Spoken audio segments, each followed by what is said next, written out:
So again, welcome to our session number 19. This is in the topic of prophets. Session 19 is in the subject of ecclesiology and prophets, arise. Okay, saan na ba kayo? Where are you, prophets? Arise. So correcting the mistaken identity of the ecclesiastical prophets. That will be our topic for today about prophets. There will be lots of points that we're going to undergo today, but stay with me because it will be a little bit fast that I'm going to share with you today, and outline will be sent after this. So I just want you to listen. I just want you to look at the board.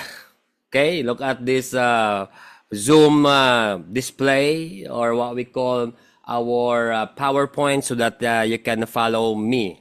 Okay. There were some famous Old Testament prophets, and you know them already, but let me run those people with you. Great prophets in the Old Testament. Moses was a great prophet. Do you have a PowerPoint? Have you seen the PowerPoint? Everyone?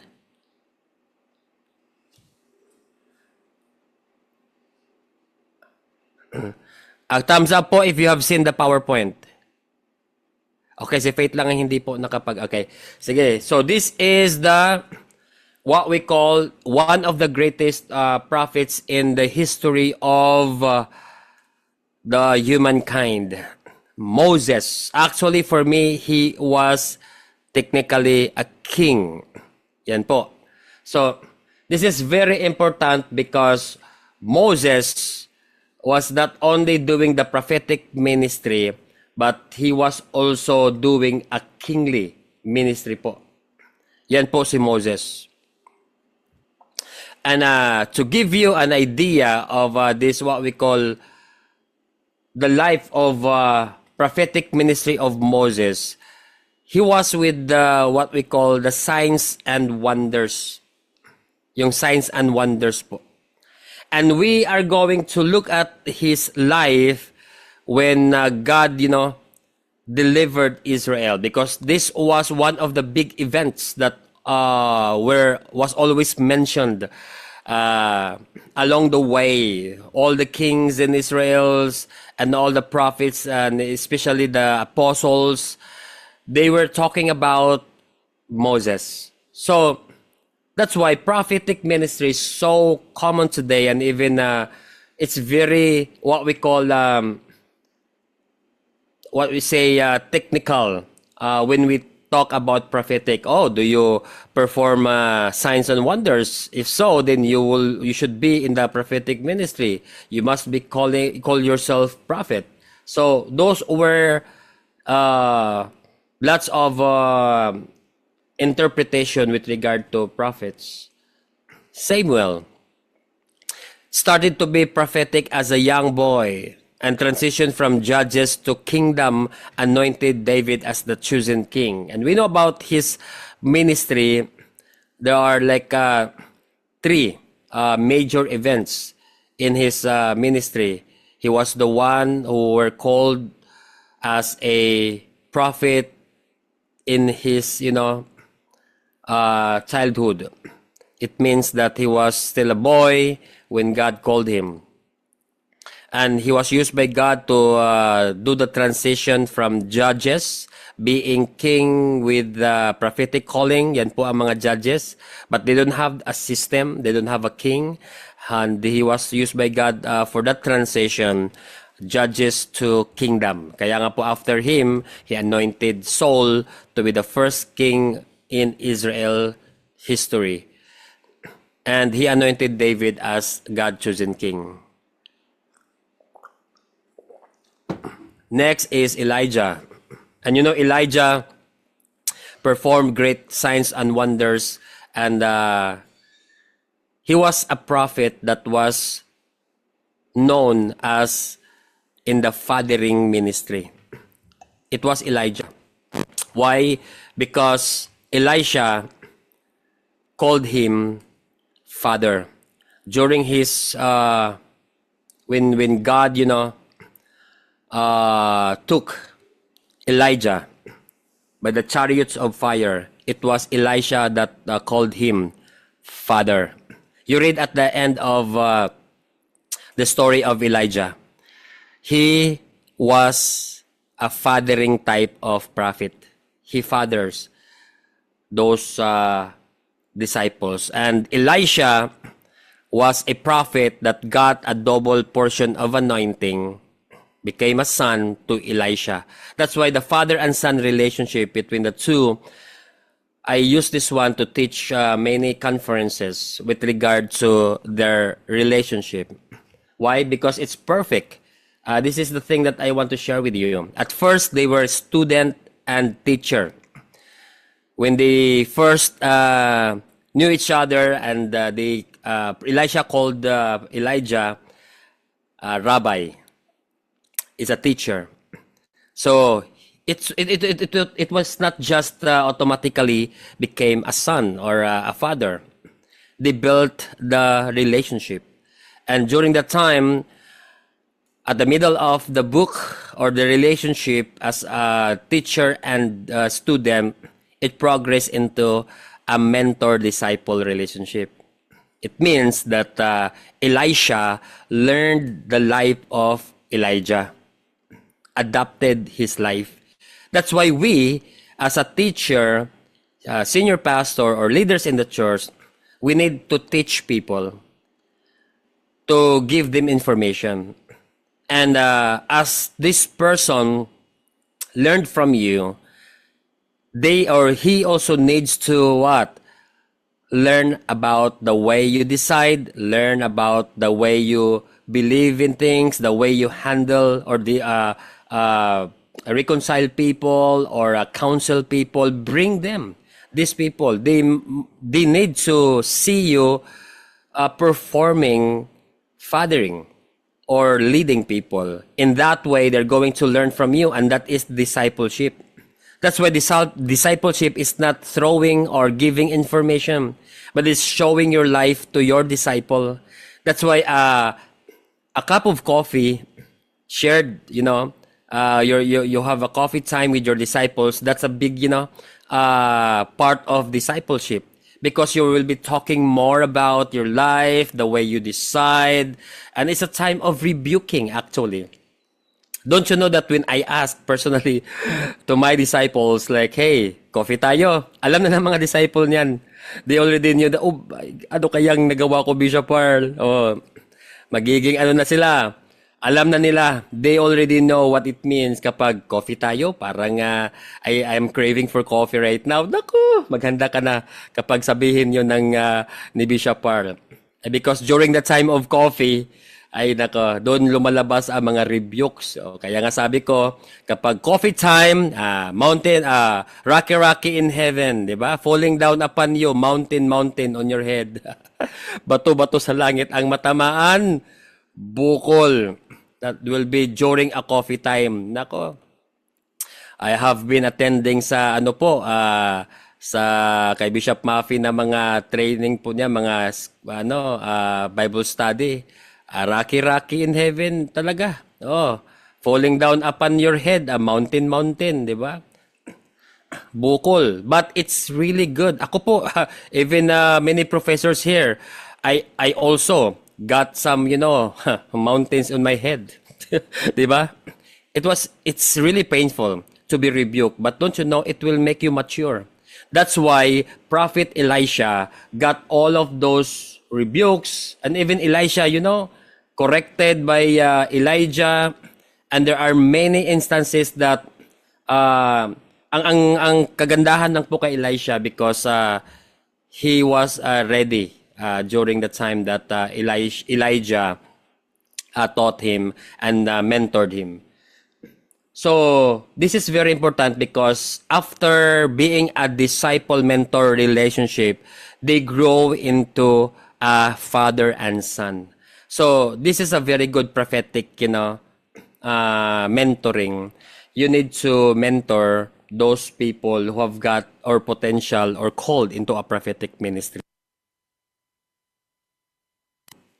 Next, Isaiah.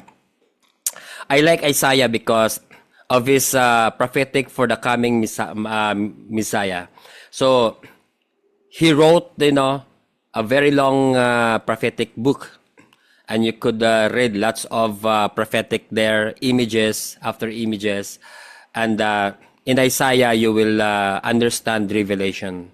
One of the key book po ito, ang Isaiah, and he is a writer. Jeremiah, a weeping prophet. It's not really weeping that's too emotional, okay? It's not like that, okay? That why is it that Jeremiah was called a weeping prophet, a bishop? Too emotional kasi ang propetang ito. No. Because in his time po, he saw the destruction of Jerusalem, the holy city. And don't you know, for long years, many years, they were protecting that city, the holy city. They were protecting Jerusalem. They were giving their life for this, holy city. And then Babylon just destroyed the city and burned down, literally burned down the city. So you need to understand that in this way, that's why sino po bang hindi iiyak niyan, di ba? That they treasured it so much. They talked to God in that, holy city, in the temple, and then just foreigners just burned down the city. So it was Prophet Jeremiah who really saw that destruction. And he wrote that God would give his plans a perfect plans. That's why yung word na yon in Jeremiah 29:11, that for I know my plans toward you. My plan to not to harm you. Diba? My plans to prosper you, but to give you your expected end, to give you a better future. So it was during the time that God or Israelites experienced the punishment of God. It was the punishment, actually, of God because of their idolatrous actions before, during the time of kings. Don't you know that most of the kings of the southern kingdom, or what we call Judah, the kingdom of Judah, don't you know that many wicked kings, that's why they brought, idols inside Israel. And even in the northern kingdom, because after Solomon, it was divided into two kingdoms, the northern and the southern. And northern kingdoms, the kingdom of Israel, they were captivated by the Assyrian empire earlier than the southern kingdom. Why? Because remember this one, all kings in the northern kingdom were wicked. There were no good kings in the northern kingdom. That's why they were scattered, and we called it right now the lost kingdom. And nobody knows, is it America? Is it in India? There were, what we call the Aliyah. What is Aliyah? Israelites going back or coming back to their country. So we need to understand that one, because it is a very good prophetic time of Jeremiah when he wrote those, promises of the Lord. And it was him that experienced really of this what we call painful situations, or what we call the most painful situation of Israel. Ezekiel, known for the end time prophecy. So one of the greatest prophet din po yan, Ezekiel, and wrote long, notes and the prophetic about end time prophecy. Daniel, and it was Daniel who, received the end time prophecies as well, and the revelation of the 70th weeks. It was Daniel. He got all of those end time prophecies, and also signs and wonders during their time, especially when he was cast into the lion's den, and then God miraculously saved and delivered him from these lions. And don't you know that it was Daniel who read the prophecies of Jeremiah, and it was him who experienced the transition from the empire of Babylon to the empire of Medo-Persian or Medo-Persia under King Xerxes. So we see here yung King Darius, if you know that one, the Medo-Persian kings, and it was the time of Daniel that he's supposed to understand that the writings of Jeremiah, those punishment will end. And he was so happy meditating the writings of Jeremiah. But it was not really the time of, end of those punishment. But it was just a beginning. Because when God, remember this, take note of this, with regard to punishment.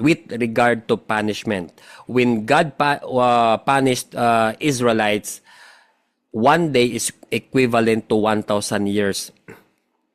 When God punished, Israel. So that is the equation, or the what you call the ratio.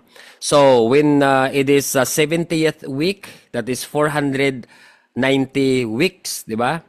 And the 70th for that is the 83 has already finished, but the 7 days of it, or 490 days, 490 days. So that is 70 weeks. So when we look at the last week, or what we call the 484 and to 490, it was not yet, it didn't happen yet. So ibig sabihin po, we are still waiting for that 7 days, and that is 7 years. Because 7 days of punishment from God, it is a 7 years po dito sa lupa, or with regard to Israel. And that is our end time eschatology that we were talking about, and that we're going to introduce that one this second trimester, the eschatology. Okay? Written by one of those end time prophecies from Daniel. So we are going to see Daniel's book as we're going to uncover the Revelation. So in short, in the subject of bibliology, there were 5 major prophetic books and 12 minor prophetic books. So this is very important because it is not about they have the ranks. No, it is not about who is greater prophets. No, it is called major because they wrote their books long. Okay, and this minor prophets, it means that they just like a few chapters only. So that's why they are called the minor prophets. And the minor prophetic books, they were almost in the end of an Old Testament, okay?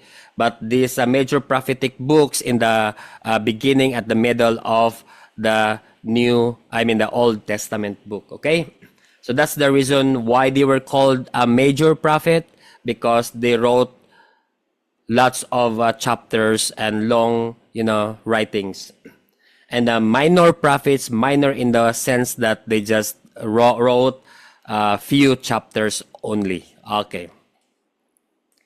Next, in the Old Testament, don't you know that a prophet's primary function was to be a representative or an ambassador by communicating God's word to his people. True prophets never spoke on their authority, never, or shared their personal opinions, but instead delivered God's message. That is very, very significant to an Old Testament prophets. Lots of verses would clarify their function. The next slide will tell you. Number 1, God promised Moses, "Now go, I will help you speak and I will teach you what to say.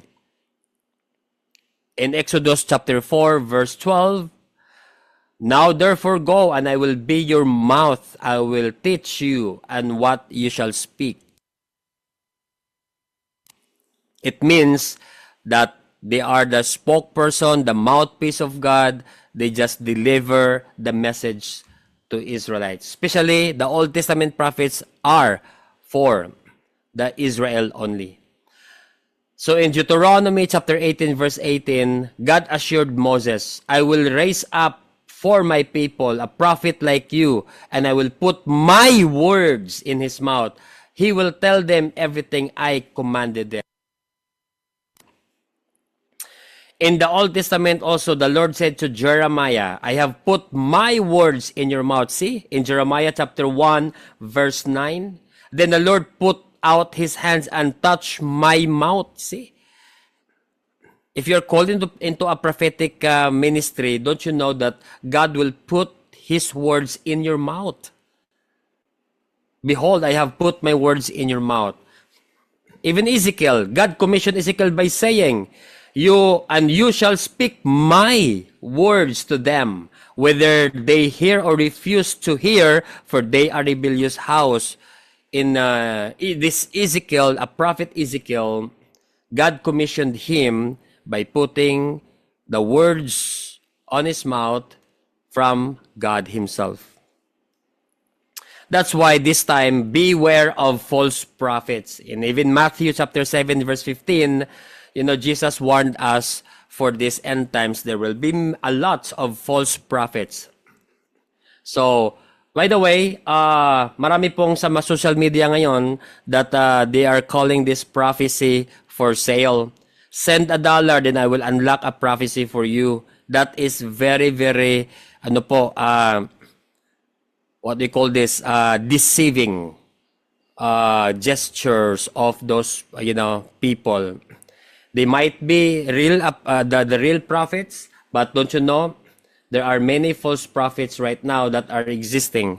But I will tell you, brothers and sisters, students, remember this: if the Bible says that in the end times, in Matthew 7:15, there will be false prophets. If there are false prophets, there will be or there are true prophets. Di po ba? It's just an understanding. It is just a common sense. Many of us right now will think that, prophetic ministries already finished or completed already. We don't have a prophets today. Really? Where in the Bible that told us that there will be no more prophets in the end times? Perhaps we need prophets. We need prophets to arise in this end times. Because there must be true prophetic, a declaration. There must be lots of prophets and prophetess. We need to teach and to mentor and to disciple prophets. In our churches right now, there will be a lot of prophets that you just don't know. And you yourself, perhaps you're a prophet of God or prophetess of the Lord. So yun po ang stand natin in the Bible. Nowhere in the Bible that we could say there will be no prophets in the end times. In fact, from the mouth of Jesus Christ, beware of the false prophets.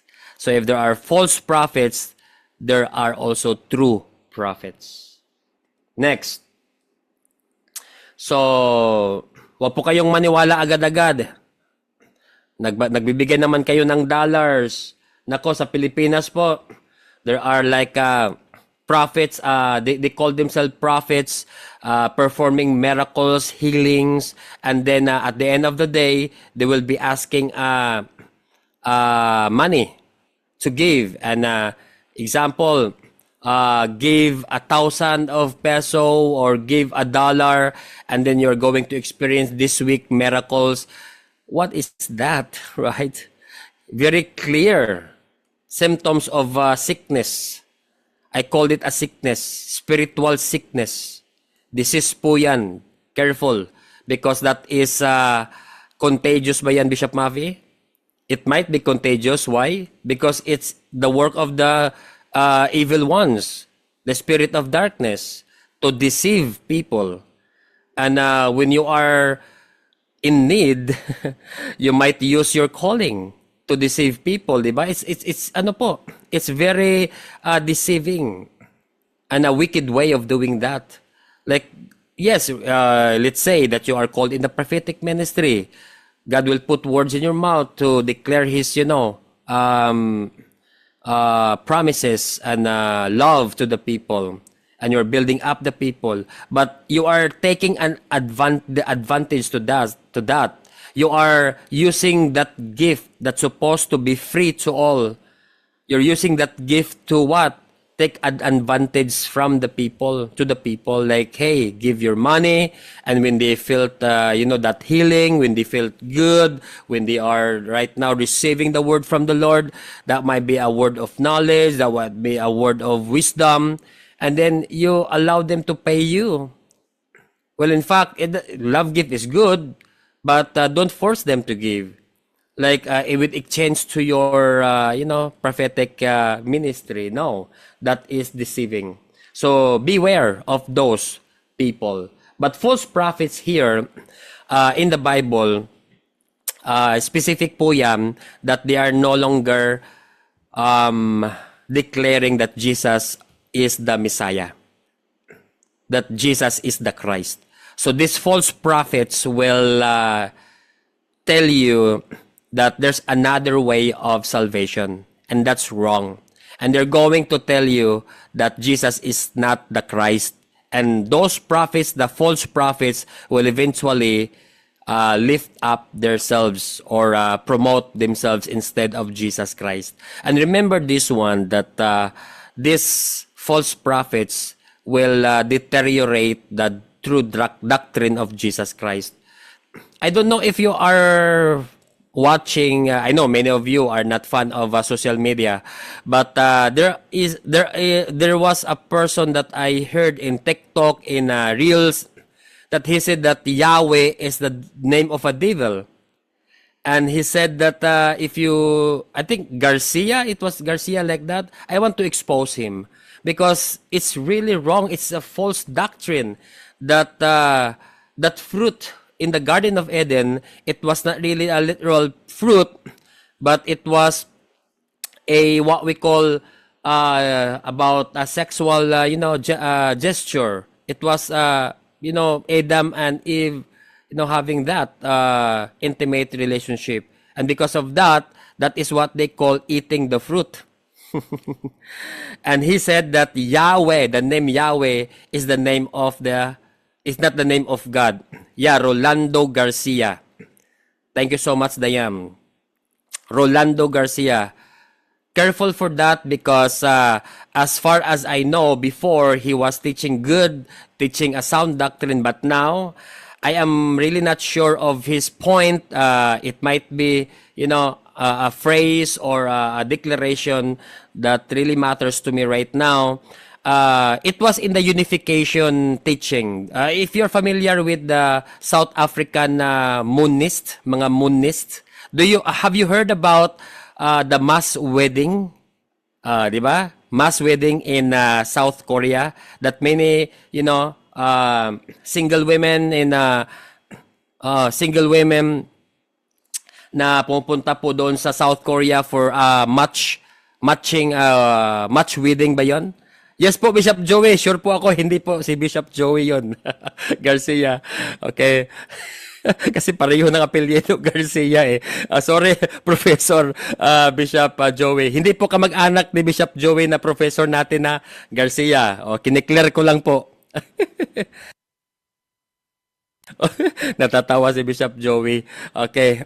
Yung Garcia na yon, I just want to expose him to us, because we in the BAM Academy, we are teaching the sound doctrine.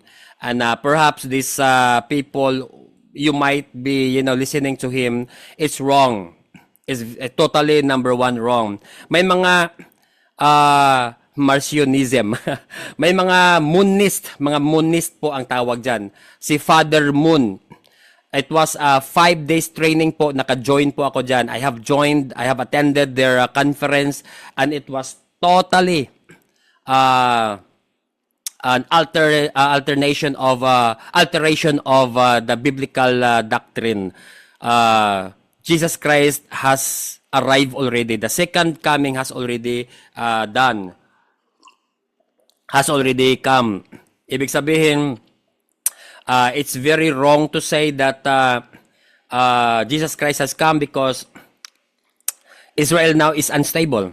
We could only say that Jesus Christ has already come when Israel right now is already stable. Yes, unification po yan. South Korea, Reverend Moon. Mga Moonist po ang tawag dyan.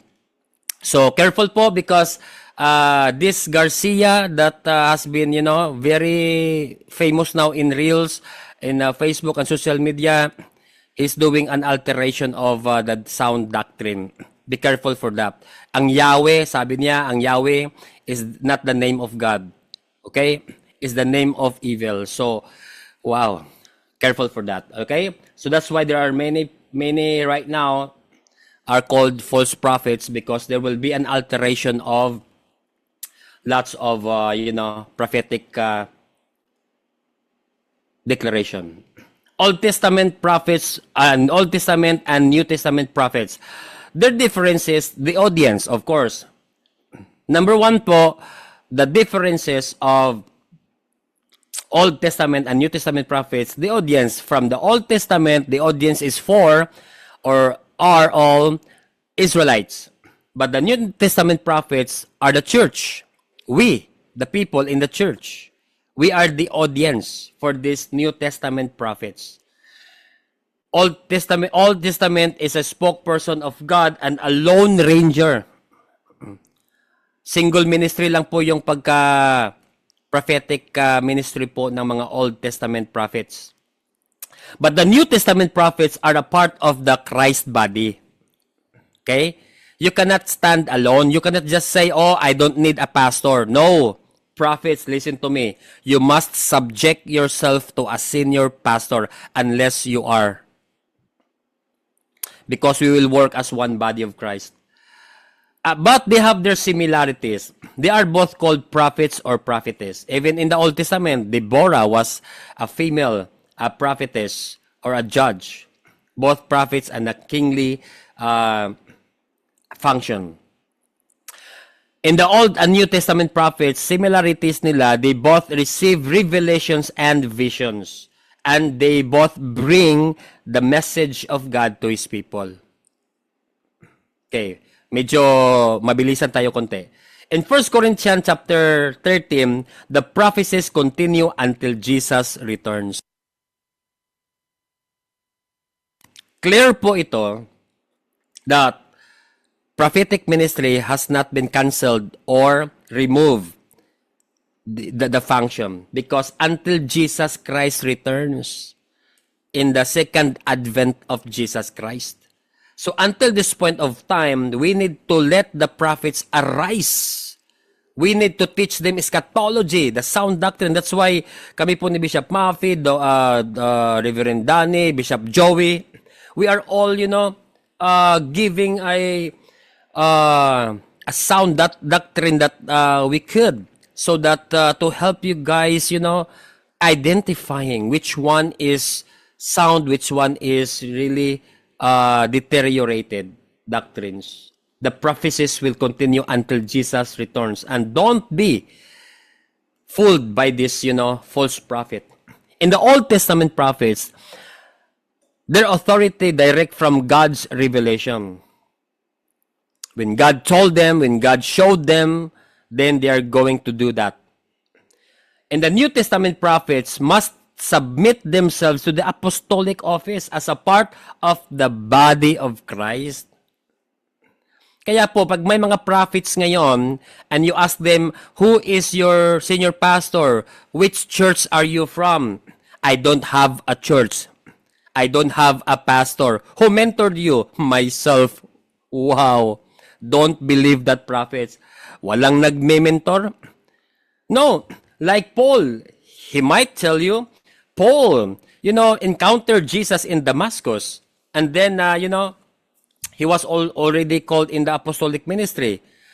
Nagbabasa ba ito ng Biblia? Sabihin mo, are you reading your Bible? Because Paul was mentored by Barnabas and, of course, a Pharisee, Gamaliel.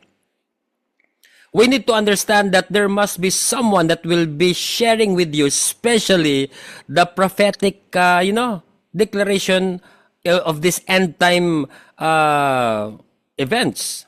We need to understand the prophecies after prophecies. And if you don't have eschatological understanding, you cannot be a part of this prophetic ministry yet. That's why you need to feed your minds with all these prophetic events.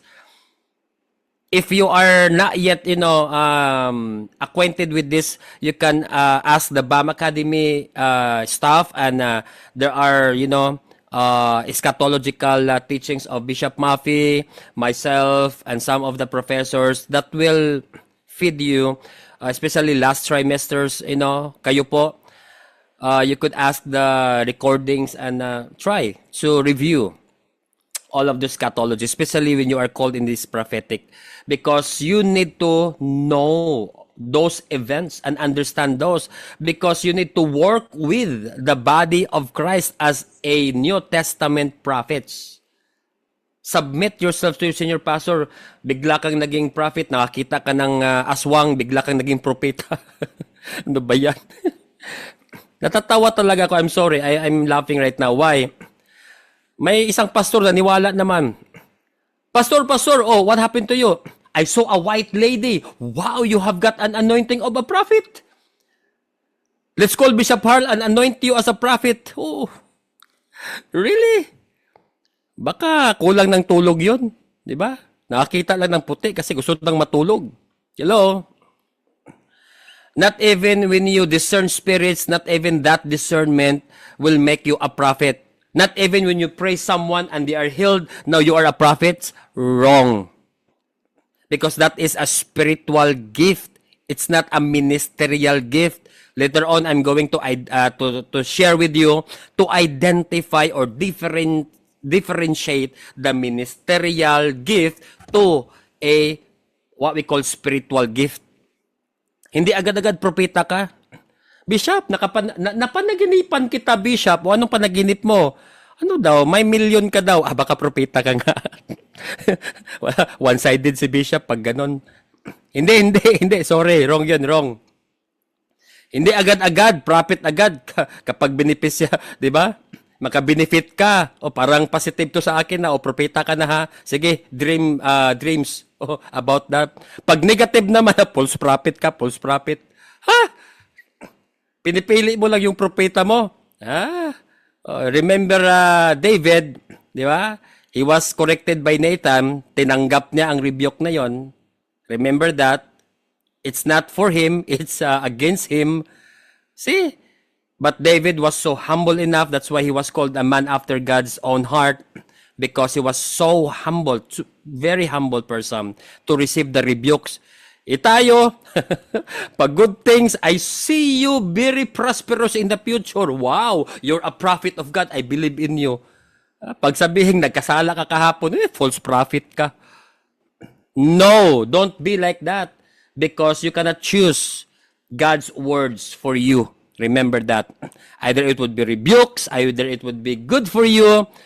All things work together for good in Romans 8:28. All, it means to say good words or bad words or against you, God is going to rebuke, to correct to His children that He loved, di ba? So, ibig sabihin, kapag na-rebuke tayo, love tayo ng Diyos. Amen. So, in short po, these New Testament prophets must what? Submit to the fivefold ministry. Meron po dapat pastor.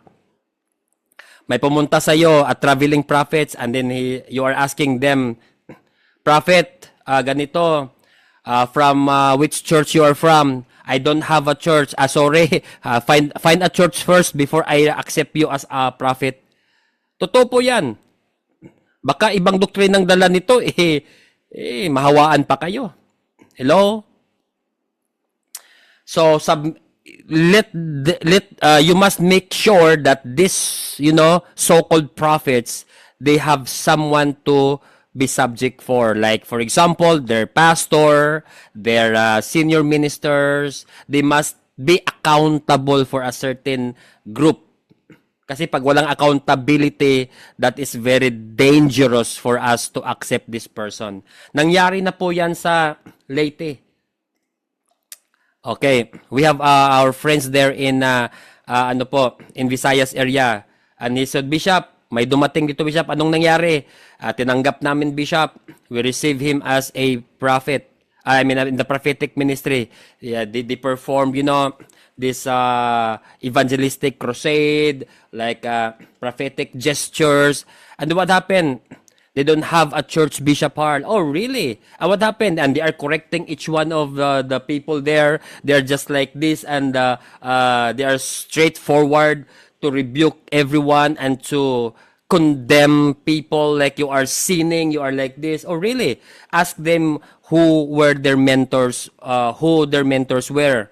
And they told me, Bishop, they don't have a church right now. They are not under any of those, umbrellas or organizations. They are at their own. Oh, really? Sabi ko sa kanya, get rid of them. Okay? Why? Because dangerous po yan. Even in the Bible, Luke, the Gospel, Luke, John, and even Matthew gave us the genealogy of Jesus Christ. So what is your genealogy? Who was your mentor? Do not be ashamed of your mentor. They are also human beings. If they commit something wrong, be proud of them because they are human beings. They are not, they are not spirits. And same like you, we are not perfect. Be proud of them. Who was your mentor before? If they did something, crazy or something that will, degrade their, calling or name, then let it be because they are still same like you, a human being. So, what is your genealogy?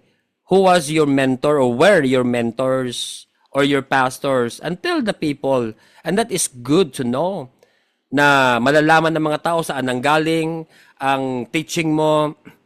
Kaya nga meron pagpapakilala, di ba? Before you are going to let the person talk to the people, let you introduce him as a speaker, as a teacher.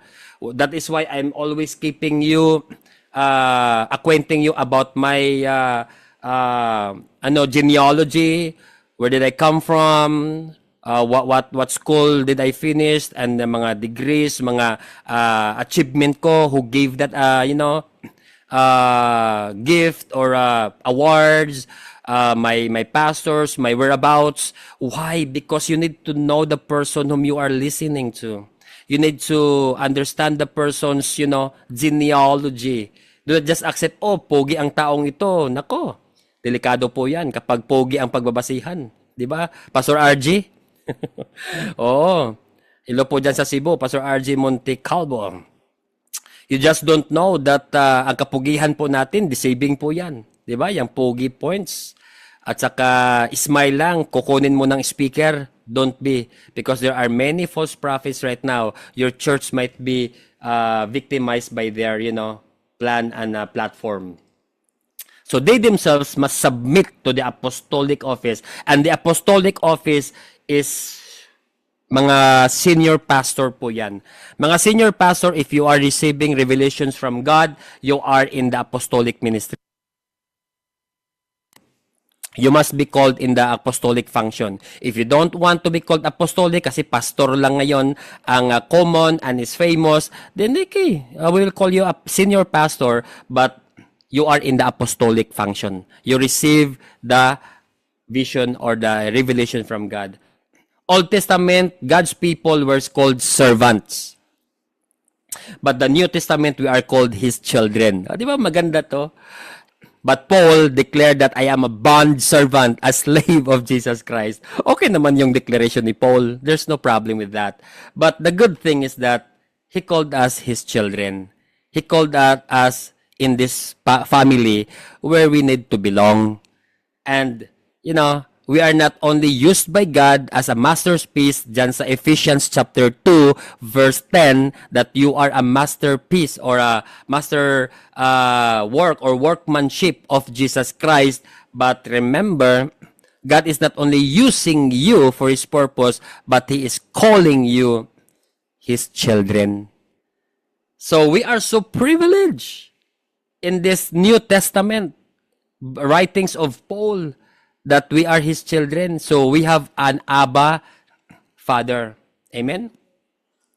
Old Testament prophets, thus saith the Lord. Diba? That is so famous. Because when you hear the word, thus saith the Lord, you are going to hear rebukes, yung mga bring forth harsh messages, you have sinned against God. Ayan, yan ang marinig nyo po when you are going to read the Old Testament prophets. Never curse God's people. Yan po ang Old Testament prophets. Okay, remember this. Never curse God's people. Prophetic ministry po yan. Never in the Old Testament. Even during the time that there was a king that wants to curse Israel, 'di ba? Yung sino po 'yon? Sa time ni Balaam, sino po yung nag-hire ng isang prophet to curse Israel, but instead he was not really he's supposed to curse Israel, but he cannot curse Israel, the people of God, because every time he's going to curse, all the blessings will come out from his mouth, right? So never or no one can curse, Israel. Sige nga, isulat nyo dyan. Balak.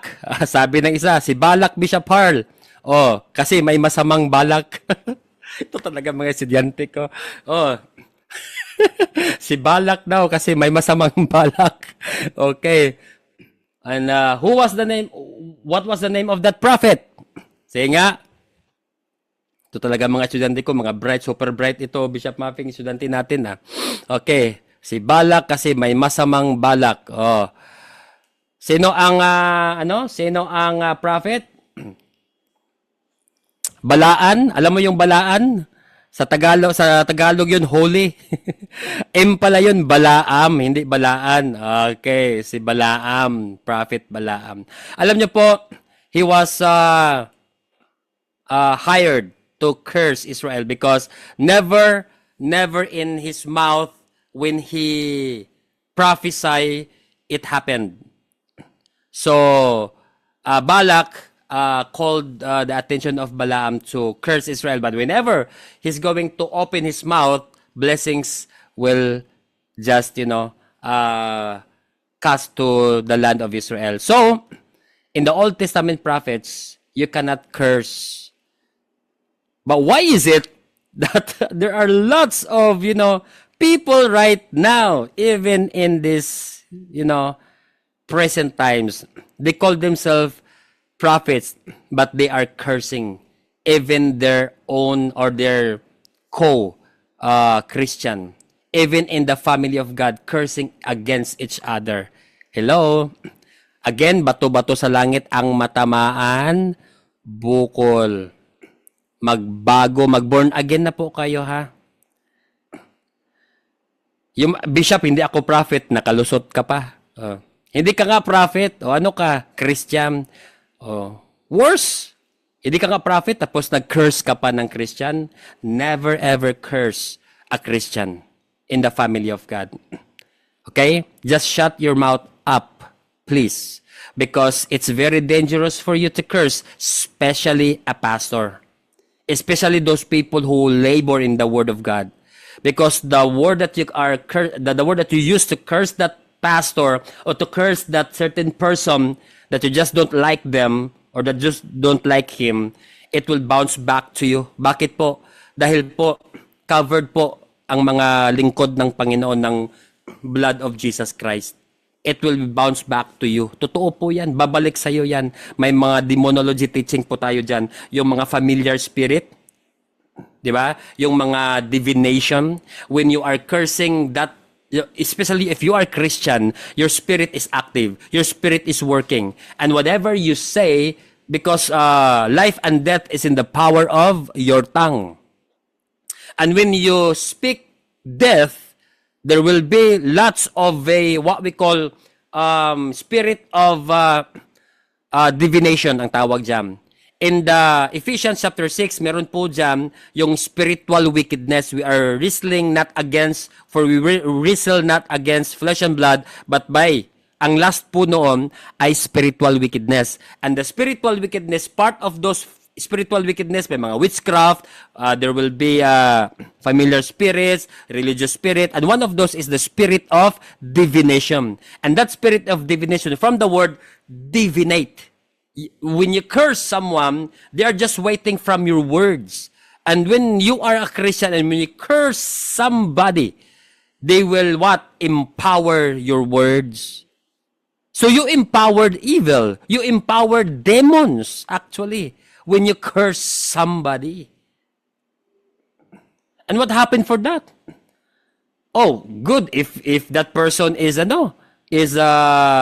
doing things that would, harm them, or what we call compromising, because perhaps that will, allow him to wake up from his, wrongdoings. What if the person you are cursing is really serving the Lord and is strong in the spirit, doing fasting, humble, and, just few weaknesses that you have saw in his life, and then you're cursing that person, don't you know that it will come back to you, yung kine-curse mo? Because that those are demonic, you are empowering demonic forces.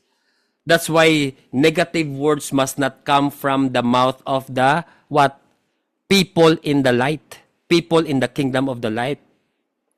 All words must come out from our mouth should be what? Should be pure, holy, godly. Blessing must be coming forth from our mouth.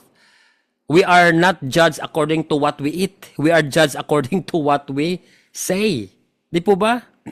Kaya nga po, ang mga baboy, sige, kain kayo ng baboy. Tingnan natin sinong hindi ma-high blood. Di ba? Oh, hindi naman pinagbawal yung baboy. Pero ako na magsabi, sige nga, kain kayo. Tingnan natin. Tapos, Bishop, pray for me, pray for me. Bakit? May high blood ako. Nag-pray naman ako sa iyo. Hindi ko alam, kumain ka pala ng lechon kagabi. Ikaw talaga. Ha? Sinong may kasalanan? Ikaw. Can we sabihin mo, let this punishment pass away, Lord? Hindi. I-enjoy mo yung punishment ng high blood na yan. Ikaw may kagagawan yan. So, do not be fooled by these people who are just cursing against each other. Okay? That's why love your enemy. Yan po ang concept, yan po ang context niyan eh. That you must love your enemy because you are what? Bound for each other. We are interconnected with each other. We are different in function, different in personality, but we are, sa totoo lang, we are one. We are one in our family, in what we call the eternal family. Amen. Palakpakan muna natin si Jesus while I'm drinking my coffee. Cheers muna. Cheers. Cheers.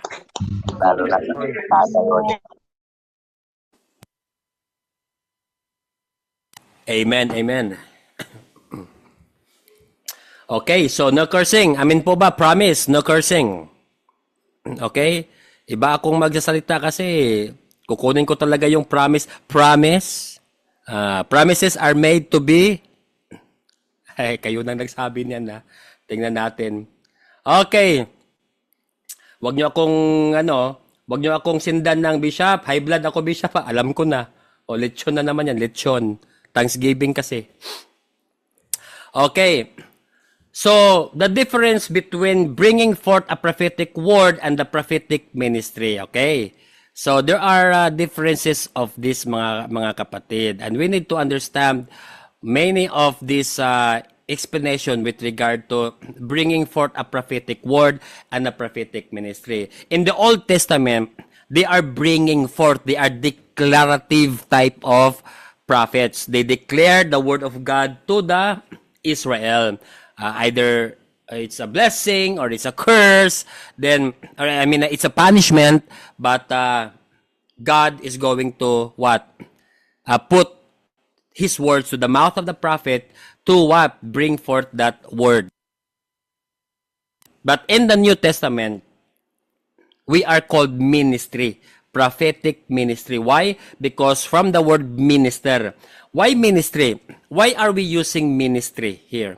Why are we using such a word ministry? 'Di ba? Uso na itong ministry ngayon eh.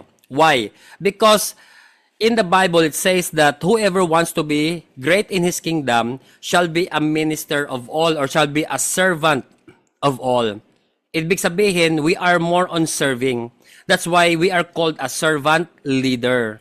Kaya if you are free po, meron po tayong CSL, Council of Servant Leaders, every Thursday. Every day din po, nagpipray po din po sila. Under Brother Isel Soriano, and also Chairwoman Doc Dore Lavado. So, yan po ay mga servanthood po dyan ang tinuturo. Because if we are serving, we are really leading people.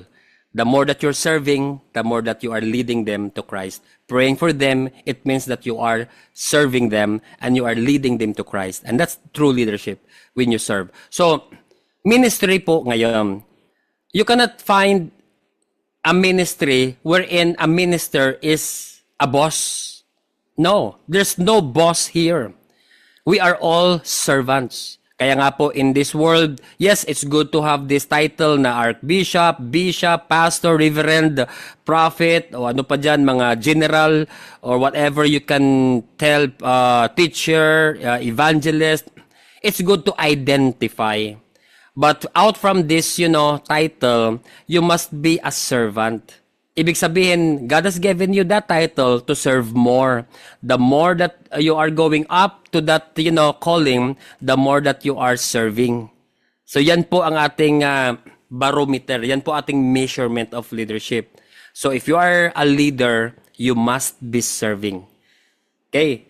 But it is in a way that it's a normal way that when you serve, people are going also to serve back to you. I mean, sabihin, you are going to receive the honor that you deserve. Okay? Yan po ang maganda sa pagsiserve natin. So, ministry po. Okay? Ministry po ang pinag-uusapan sa New Testament and until this recent times.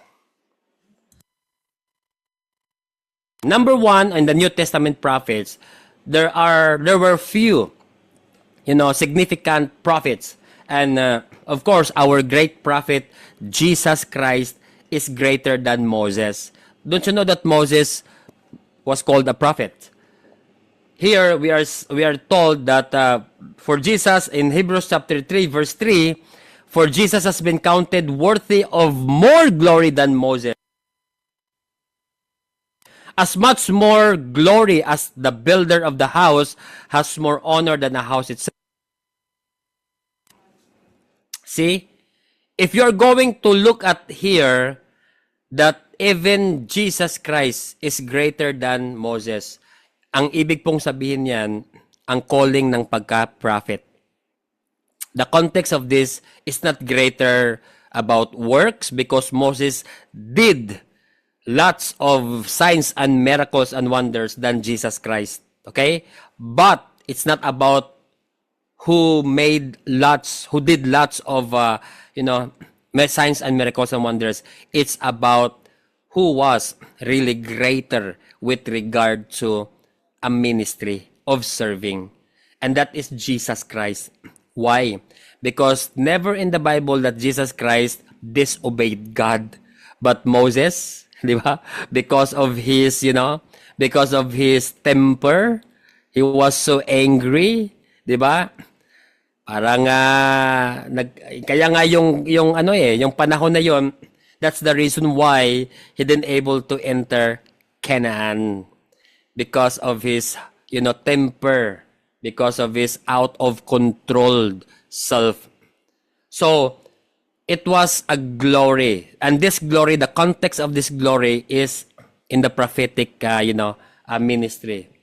So, Jesus Christ receives greater glory than Moses because he indeed, Jesus Christ was the God of Moses. In John 5:46, for if you believe Moses, you would believe me, for he wrote of me. Di ba? Why? Because Moses wrote the Pentateuch, the Torah. Amen? And where could you find Jesus in the Torah? Many instances. That's why po, I don't know about you, but Jesus was already there. It was Jesus who talked to Moses. Tell them, I am who I am. And it was Jesus that said in Revelation, I am who I am. The same God who wrote the 10 commandments and told Moses, tell the people, my name, I am who I am, di ba? What is your name, God? What should I tell to the people? How do I introduce you? And God said, I am who I am. The same genre that is used to, identify that person, that, a deity of God. And that was Jesus Christ who told Moses, and it was Jesus also in Revelation that called himself, I am that I am. I am the Alpha, I am the Omega. So, he was in the Torah, and Moses wrote about him. In Deuteronomy, if you look at this, the Lord your God will raise up for you a prophet like me from among you.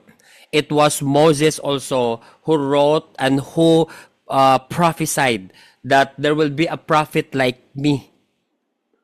So he was writing about Jesus Christ. And John 1:17, for the law was given to Moses, grace and truth came through Jesus Christ. They are not against each other. Jesus just, complete the what you call this, complete the plan of God to humankind.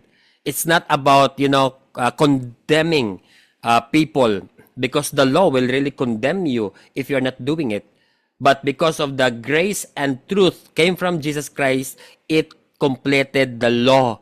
Ibig sabihin po, tayo po ay pwede nang ma-save, pwede nang maligtas because of the grace and the truth that came through Jesus Christ. We cannot complete the law. That's why do not go back to the law, because your life will be miserable. It's inch and inch, time and time. You are walking like, someone is really looking at you. Hey, wag kang magsinungaling. Hey, wag kang kumain ng baboy. Hey, pray every day. Hey, go to the church. Hey. And you are, you will be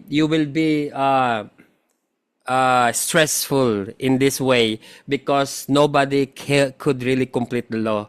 And even in Romans 3:23, for all have sinned and fall short of the glory of God. You will be falling short in the time to come.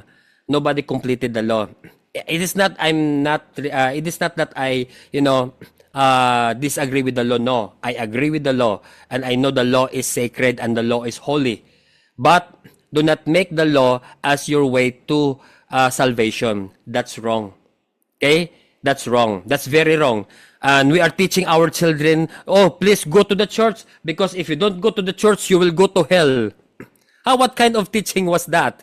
Hello, mga parents? Mali po yan. Don't teach our children. Tinithreat pa natin sila. If you do that, you will go to hell. Really? You're going back to the law? No. Just tell the people, you are already saved, my son. You need to go to church because you are saved. And that's a doctrinal sound doctrine. A sound doctrine. That why are we going to the church? O para maligtas ka. Because if you don't, you will go to hell. Wrong. You must go to the church because you are a saved person. And it is a result of the grace of God in us. It is the result. So, ibig sabihin, there will be lots of, wrong doctrine that we are teaching to the people that needs to be corrected. Even in the way that we talk to our children and to our disciples. Okay? So Jesus Christ was called the prophets in the New Testament. So welcome po to our New Testament prophets. It's for foretelling future events. Yes, there are some prophets that are, given by God this fortune teller. Ay, hindi pala fortune teller. Iba yun ha, yung mga tatawag nating bulang kristal. Hindi yun ha. Hindi yun propeta agad yung mga bulang kristal. Walang bulang kristal sa Biblia. Okay? These foretelling future events are specialized prophets, especially with regard to eschatological doctrine. Example, si Agabus told future disaster to come to Paul. That is found also in the New Testament. But what else that we can find in the New Testament prophets? There are named prophets in the New Testament. Acts is filled with prophetic activities. Example, yung Acts 11, andun po si Agabus, a Jewish for Israel. Acts 13, groups of prophets. Acts 21, Agabus again. Okay, prophets po yan. It means that prophets are existing, emerging, even in the early Christian. So there are major prophets in the New Testament like John the Baptist, Jesus Christ, Paul, John of Patmos. When he wrote the Revelation book, he was in Patmos. That was an island there in Asia Minor. Now part of Europe, Turkey. And the minor prophets, meron po si Anna, Simeon, Zechariah, Elizabeth, Agabus, Philip's 4 daughters, Jude, the 2 witnesses, and many more. Okay. With regard that God impressed them something and work as a prophets during their times. Okay. Meron po yan. Acts 21, meron po yung mga women, they are called prophetess, like 4 daughters of Philip, the evangelist. Yung 4 daughters po, they had this, what we call, prophetic gestures po, that they need to be confirmed. I mean, during their time, confirmation is necessary. That's why these 4 daughters need to speak for God. In 1 Corinthians 14, 29 to 41, later on I'm going to show this one to you. But 2 or 3 prophets should speak and others should weigh carefully what is said. So there must be an order in the church. Mamaya po, pag-usapan po natin yan in detail. In the city of Corinth, there are multiple prophets. Okay? The church is there in Asia Minor, or now it's a part of, again, in Turkey, a part of the European country. Multiple prophets po yan. In Acts 15, 22, 30 to 32, Judas and Silas, they were named as prophets po yan. Okay? Si Judas and Silas. And this is not Judas Iscariot, okay? Judas already died. Judas Iscariot died already during this time. So it was Judas called the Barsabas, okay? In Acts 15:22, then apostles and elders with the whole church decided to choose some of their own men and send them to Antioch with Paul and Barnabas. They chose Judas called Barsabas and Silas, men who were leaders among the believers. Okay. So when you talk about New Testament prophets, it has to do something with the church. Okay, remember this. Look at me. Okay, think to ponder. The Old Testament prophets, perhaps it has to do something with individual prophecies, but this individual prophetic would do something with the national, or what we call the Jewish or Israel's declaration from God to this land of Israel. Either it would be blessing, punishment, or it would be their future destination, as long as God, declared to them as a nation. Okay? Yun po ang prophets in the Old Testament. They talk more about, in the nation, about the kings. Yun po ang prophet in the Old Testament. Now, the prophets in the New Testament, there were some to be in the prophetic way of individual prophecies, but that has to do something with the ecclesiastical events, or what we call the church. Meron po talagang connection sa church. That is why right now, in the church prophets right now, you cannot just say that individual lang yung prophecy mo. Sabihin mo na, oh, I see you yesterday. I see you in the future. I declare in your lives. That's good, that's prophecy. But it's not only limited to a personal level. Because if you are delivering a word of God to that person, and he is edified, it must have to do something with what? A church as a whole, the body of Christ. And not only telling to your own local church, but the body of Christ. Hello? So, the prophets in the New Testament and even during our time right now, when you are called in the prophetic ministry, you must be acting or functioning to the local church governance. Submitting yourself. And mamaya po, meron po tayong natawag na functions of the prophets. It's not condemning people. It's not, identifying who is very sinful. Ito, 50% sinful. O you are 30% sinful. You are 10% sinful lang. Okay? You are most holy in this place. You are, 99% sinful. Tomorrow you will die. You will go to hell. Is that the prophets that we are identifying this time? No way. No. That's not what we are talking about. You are not identifying sin. Or perhaps not in the Bible. But don't you know that in this ecclesiastical prophet, you have to do something with the order in the church and with edifying the body of Christ, with empowering and confirming the revelation and the word of God that is given to your senior pastor. And if you are a senior pastor and it come that you are a prophet also, then good, because you must have a pastor, you must have an apostle in the church.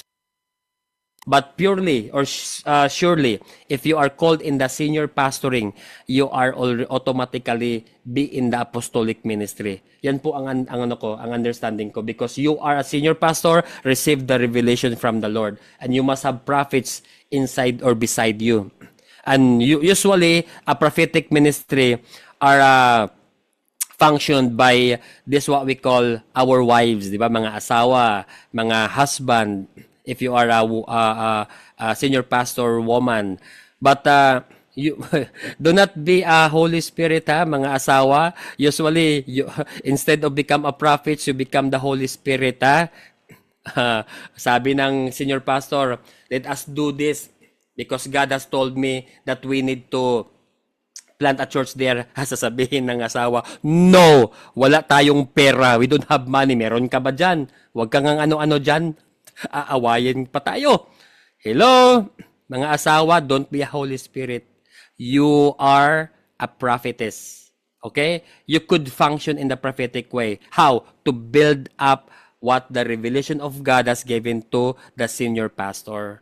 Because when a senior pastor is or received something or receive a revelation direction from the Lord in the apostolic ministry, the wife should always be confirming in the way that yes and amen. There's no in the prophetic ministry. You cannot say no to your pastor's word.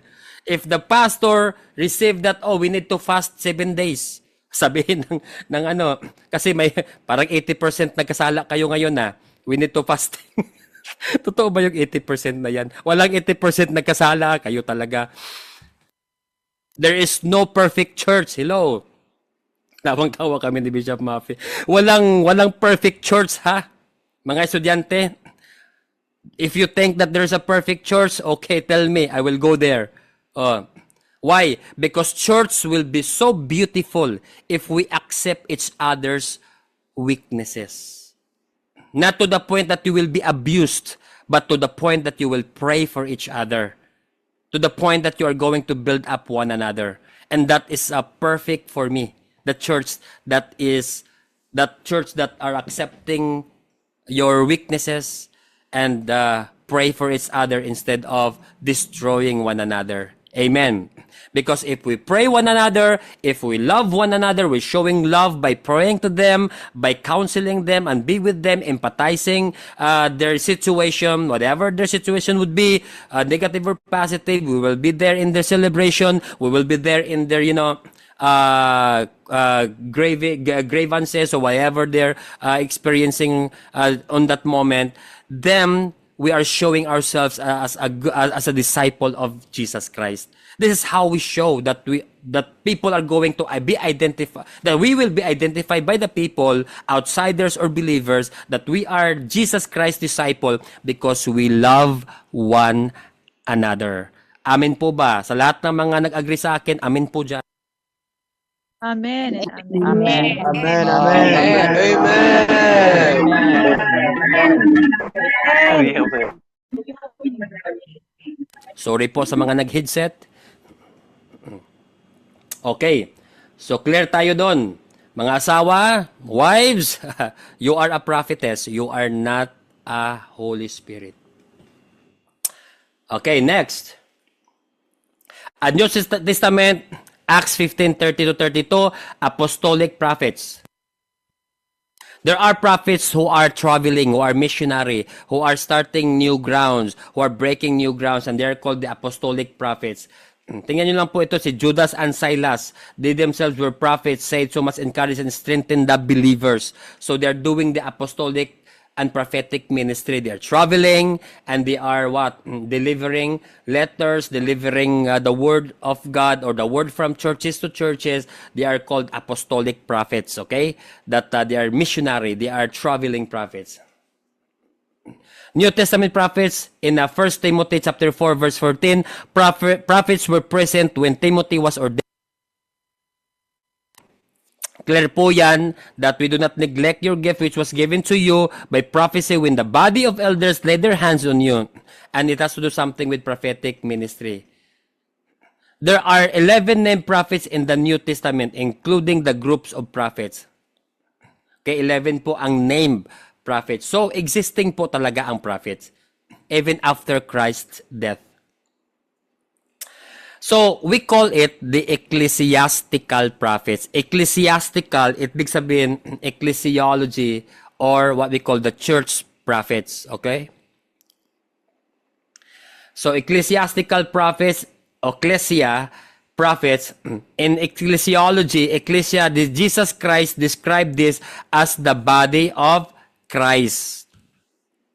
Body of Christ po tayo. We are not only His servant, but we are His body. We function as one.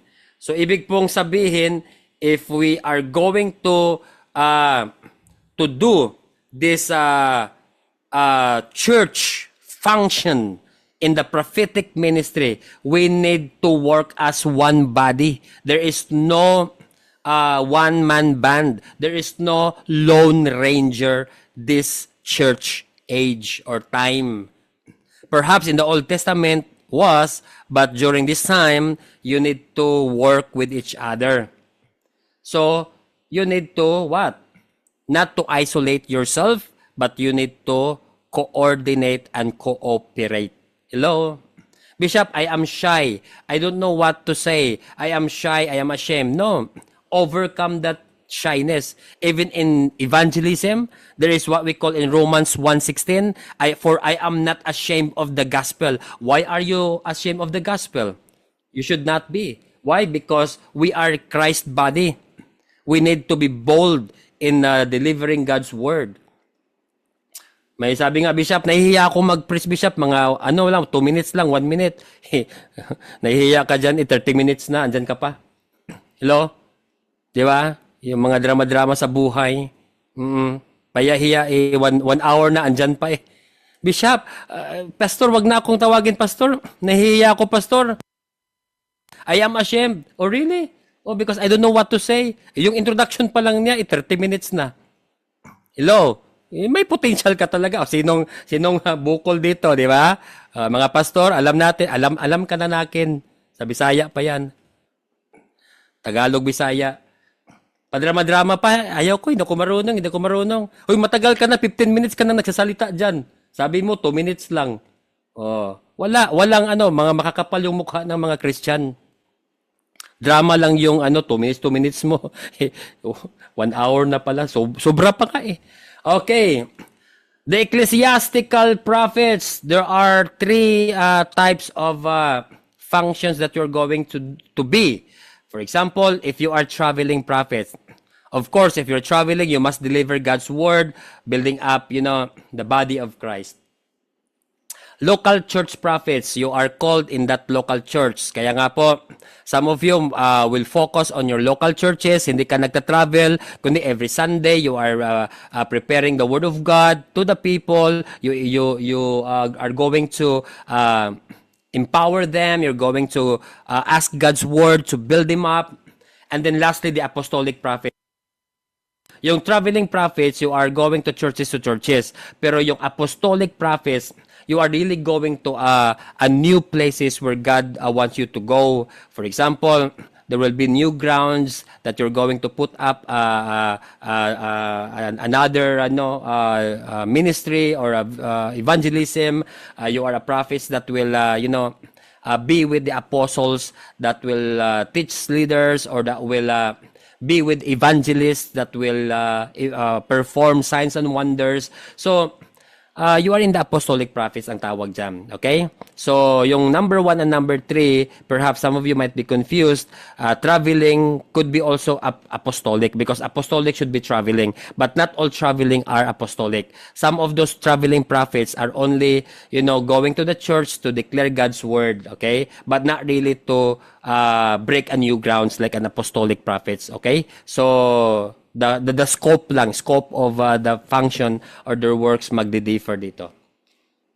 Discovering your prophetic ministry. Okay, you must know it to do your mission effectively. We are mandated in this lifetime. Don't return to dust, not doing your function, not, unleashing your potential. Mahirap po that we're going back to the ground na wala tayong nagawa dahil sa hiya-hiya natin. Ang totoo pala, walang hiya tayo. Okay?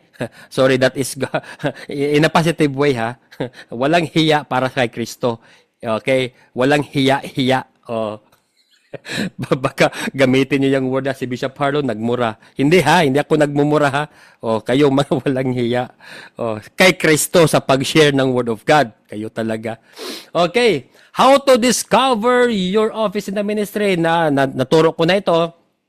But for the new ones, you must know your burden and vision. Ano yung burden and vision, Bishop Harl?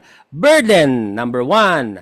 God will put a burden in your life. So, ibig sabihin, it's not your burden, but it's of God. So, anong burden ito, Bishop Harl? There are 2 types of burden. May fleshly burden at godly burden. Yung fleshly burden, sa'yo nang galing yon.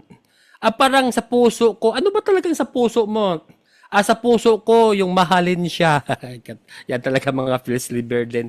Hindi tayo nag-uusap dito ng mahal-mahal dyan. Mahal ng bigas ngayon. Okay? So, alam nyo, fleshly burden, it just come from you. Yung kagustuhan mo. Nababurden akong magbigay sa kanila ng pera. Okay? Identify. Is that coming from the Lord or coming from you only? Nagbigay ka ng pera. Bakit ba? Kasi malapit na kasing eleksyon eh. Kaya pala. Diba? Look at the intention. Look at the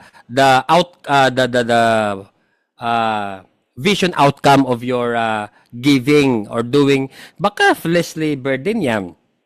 Kasi most of the godly burden po ay hindi natin gusto. Di ba? Mostly sa mga godly burden is against our flesh. Sa totoo lang. Di ba mga pastor, mga naglingkod dito, taas ang kamay dito, na hindi ko na-expect, Bishop, naging pastor ako. O yan o, dami. Ay, nako. Di ba? Hello dyan, Pastora Nancy sa Iligan. Okay. Alam nyo po, when you are going to follow God's burden, many times po against our burden. Kasi we want, comfortable life, we want convenient, to be in a convenient way.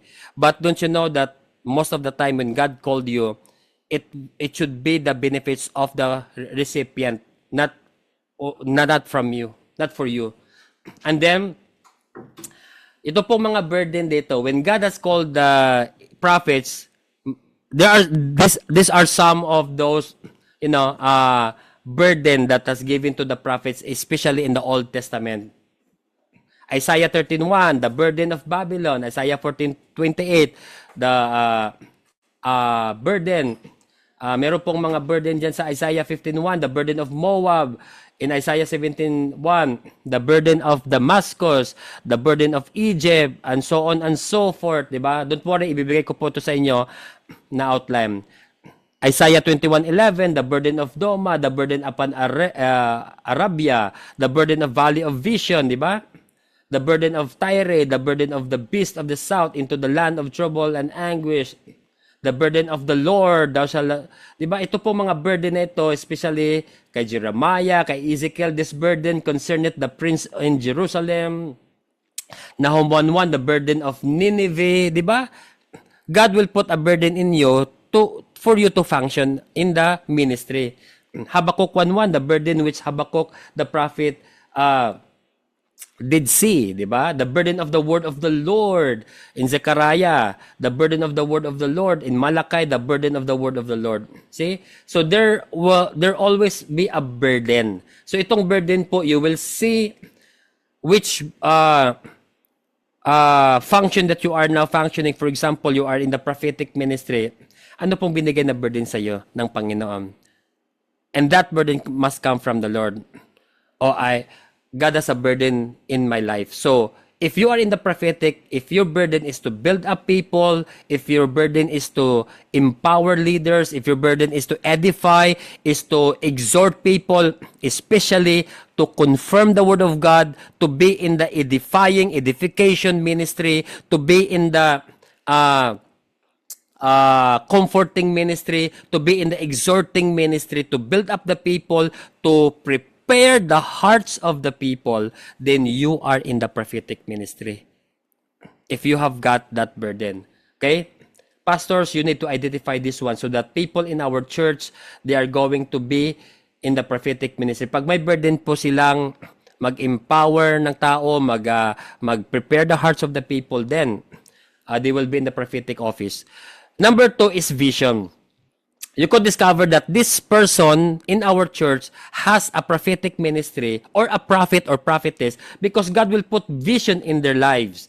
It is not their own vision. Bakit? Kasi kapag sarili nilang or fleshly vision, ang tawag po dyan, sige nga, basahin nyo, kapag fleshly vision, ang tawag dyan, Ambition.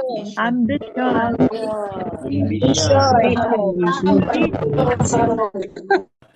ang taas ng ambition natin nakita ko sarili ko, Bishop. Oh, really? Oh, prophet ka yata Oo. Ano daw, nagbigay ka daw ng pera sa akin. Ambition yata yan, brother. Ambition. No, it is not your own vision, but it is the vision that comes from the Lord. Ano bang nakikita ng Diyos sa'yo? How God see you? That is God's vision. Sagit lang.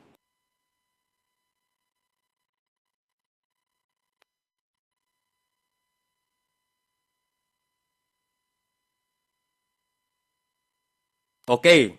So, godly vision must come from the Lord. In what way, Bishop? In an open vision, in your dreams. God will show you how He see your life in the future. If you dream dreams, like you, Bishop, I saw myself, I was preaching in the slum area. Oh, do you like it? No, Bishop, I don't like it. Or perhaps that would be coming from the Lord. Di ba? Because you are preaching to the what? To the lost. Especially to the areas that are not common to you or not familiar to you. Perhaps that would be a godly vision. So vision needs to be what? Vision needs to be identified that your vision must come from the Lord.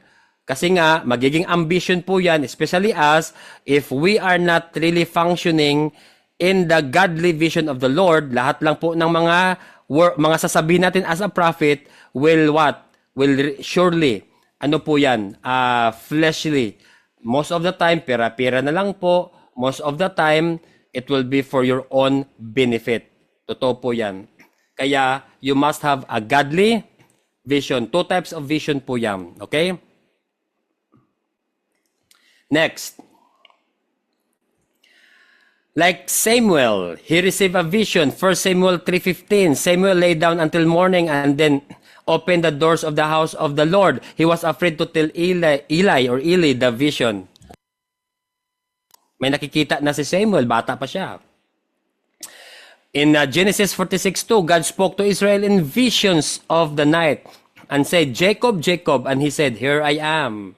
2 Samuel 7:4, but in the same night, the word of the Lord came to Nathan, saying, this in the way of the word of God, or the vision that he received. Ezekiel 11:24-25, and the Spirit lifted me up and brought me in a vision by the Spirit, vision din. Ezekiel din, and the Lord was upon me, and He brought me out the Spirit of the Lord, and He set me down in the middle of the valley. See, yung the valley of the dry bones. It was a vision. So, ibig sabihin po, God will talk to you in a vision. Ipapakita ng Diyos anong papagawa niya sa iyo. So, you see yourself there, nakikita mo ang sa sarili mo na yun ang ginagawa mo. But identify that comes from the Lord.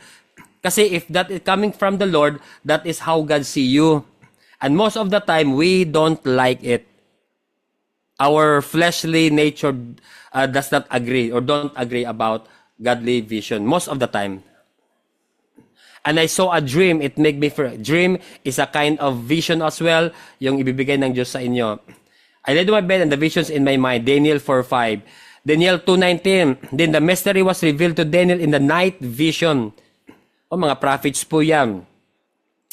And even in the New Testament, a vision appeared to Paul in the night. May mga vision din. And the Lord said to Paul in the night by vision, Acts 22, and I saw him saying, make haste and get out of Jerusalem quickly because they will not accept your testimony about me. My vision and then direction na ibibigay ng Diyos sa iyo. Acts 27, for this very night, an angel of the Lord to whom I belong and whom I serve stood before me. Nakikita po yan. Mga open vision and there will be direction after. Acts 9:10-11, now there was a disciple at Damascus named Ananias, and the Lord said to him in a vision, nakikita niya, open vision yan, Ananias, and he said, here I am, Lord. So, with this, it talks about Peter as well.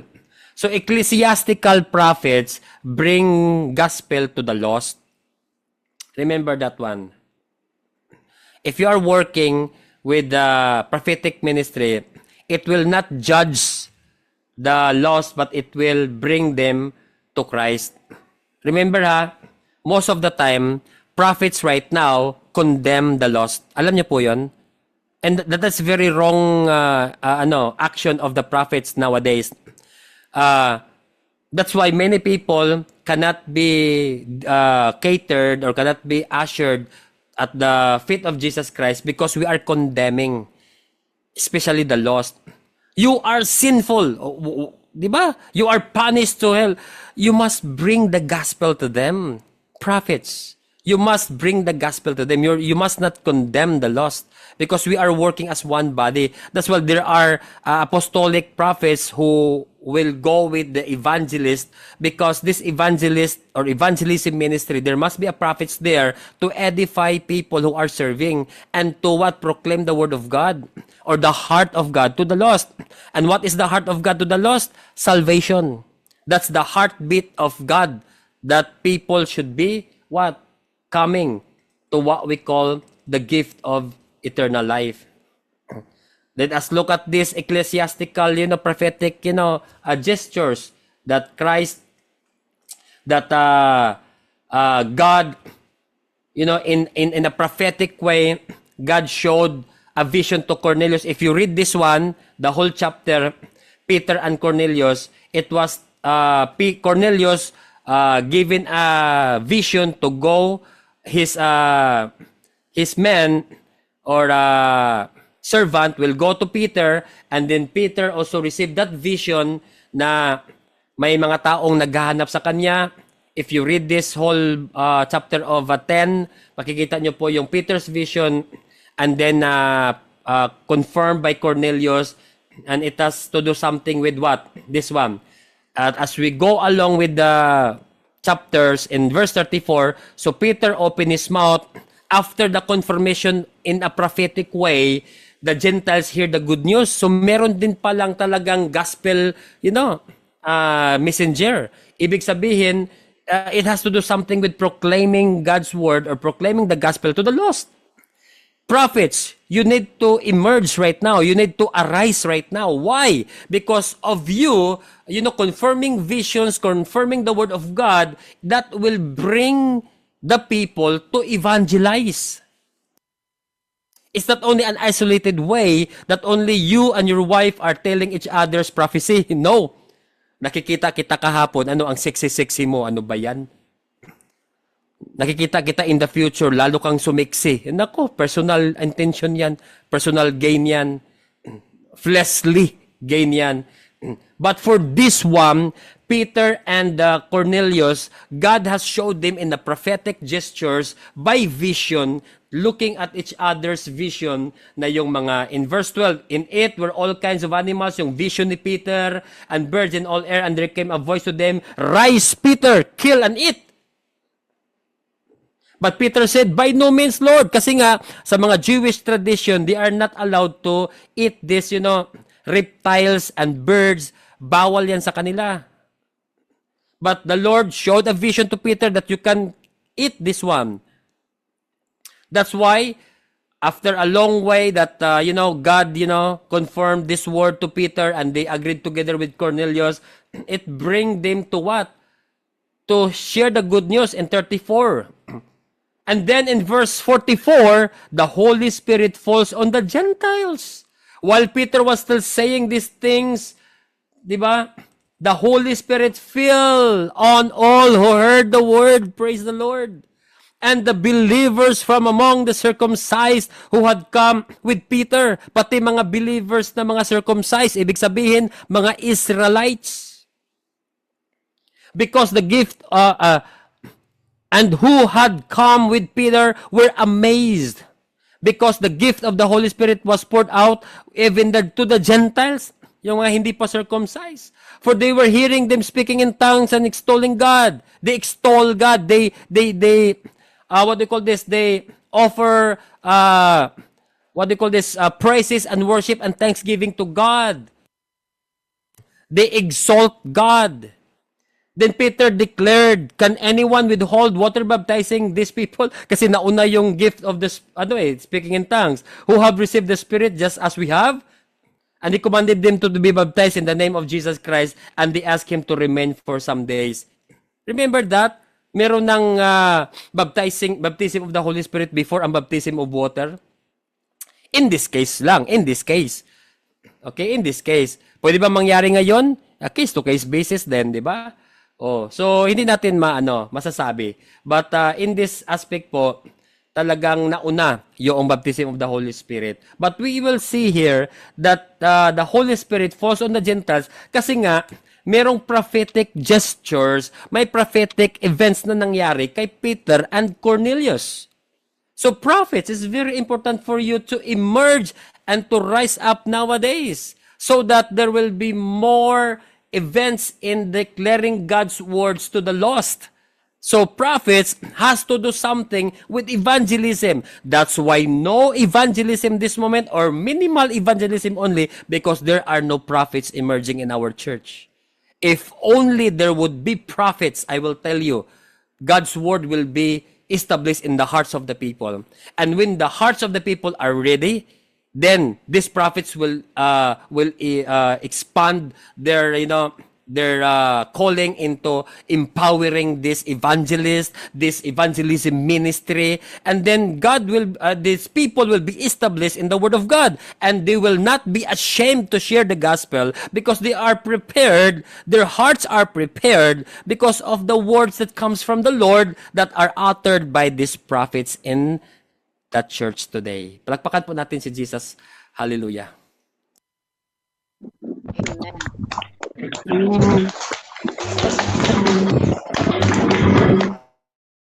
Why our topic is called Arise Prophets, Arise. It is not about functioning in the what we call signs and wonders, but giving or receiving the direction of the Lord. That is our role, prophets. Your role. Okay? So, when you prophesy, when you do the ministry of the prophetic ministry, you are going to boost the evangelism. And in this verse, nakikita natin, Peter and Cornelius experienced this, Holy Spirit, activities to the lives of the Gentiles. Prophets po yan. The rules and functions of the prophetic ministry. Number 1, confirmation. It is not yes or no. It is yes and amen. Okay? Yung confirmation na yan, walang no po yan. Because in the Word of God, when God told you to do something, it must be yes and amen. Number 2 is submission to apostolic office. Again, I tell you, apostolic office is a senior pastor's function. Lahat ng mga prophets sa church, you must submit to the apostolic office. You must submit to your senior pastor.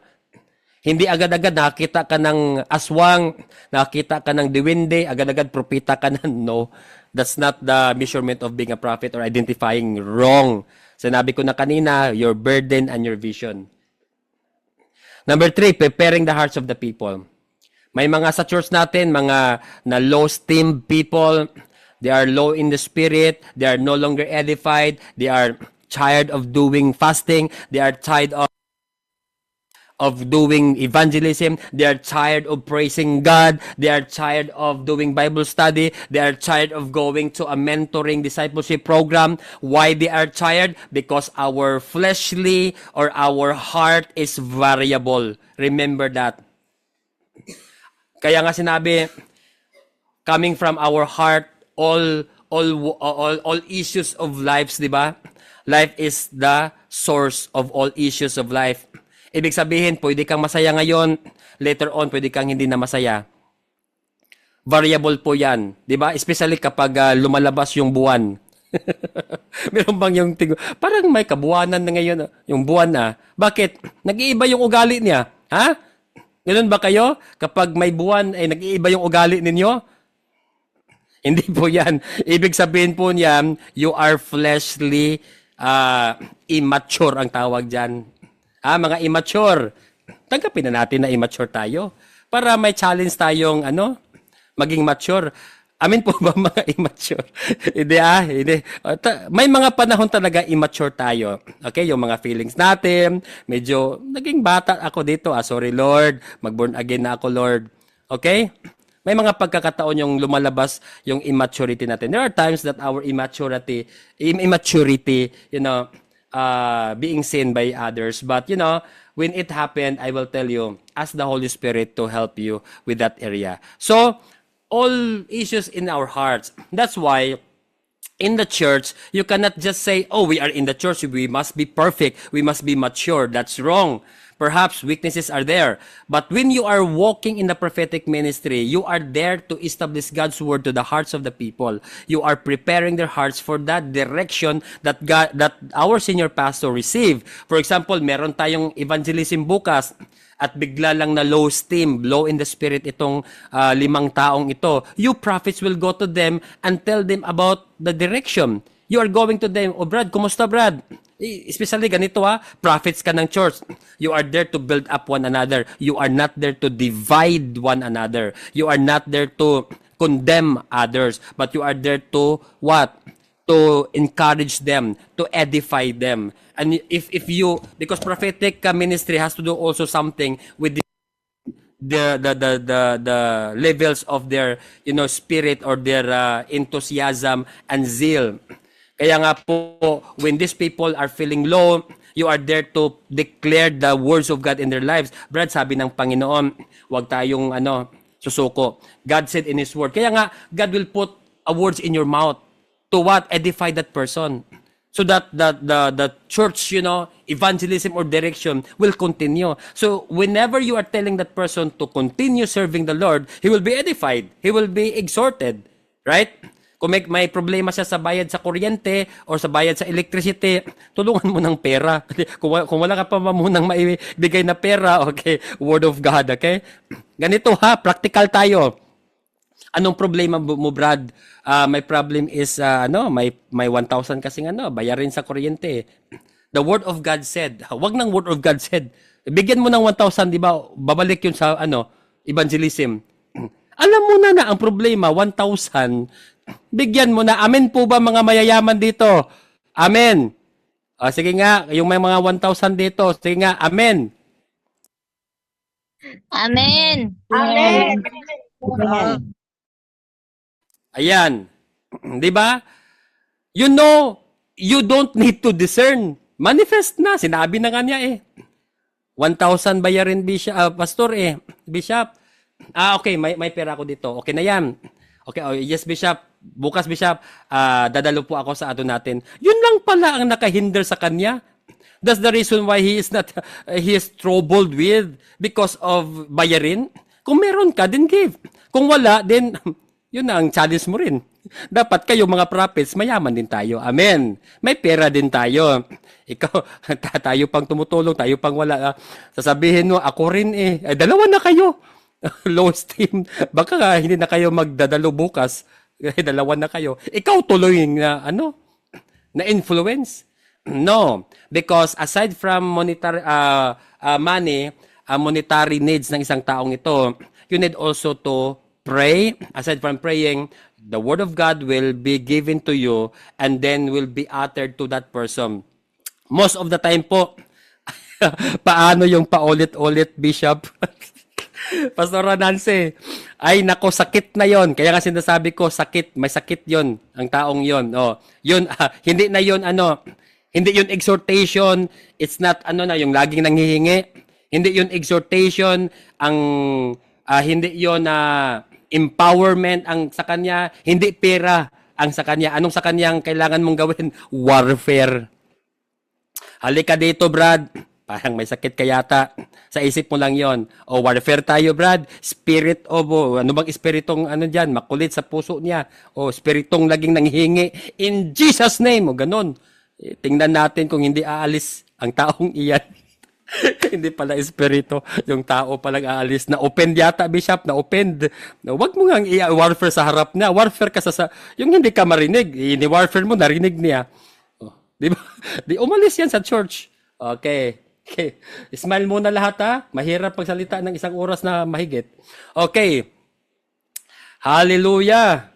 Malapit na po kung matapos after an hour. Preparing the hearts of the people. You are there to prepare their hearts. Prophetic ministry, hindi po ministry. Sabi ni Okay, hindi po ministry po yan, kundi ministry, So you are going to understand that prophetic ministry is preparing the hearts of the people. You are there to always think about building up these people. Okay? Kapag meron po kayong burden, Bishop, ang burden ko, Bishop, is to really encourage people. Perhaps you are in the prophetic ministry. Kasi nga, you are preparing the hearts of these people. Kung ang heart mo, Bishop, my heart is to preach the gospel to the lost, baka evangelist ka. Bishop, I am here to help people with their problems, to be with people with their, with their sacrifices, and to encourage them. Baka pastoral care ka, baka nagpapastor ka. Kasi po ang pastor talaga, you are with them. Their problems is your problem. Bishop, gusto ko lang magturo, Bishop. I don't care about their problems. Gusto ko lang turuan siya kasi may maraming information sa isip ko. There's a lot of information in me. I want to share this one to the people and they will grow in the Word of God. Baka sa teaching ka. But if you are supporting the direction of your pastor and then you are going to prepare the hearts of the people to that direction or to that revelation, then you are in the prophetic ministry. Do you get me?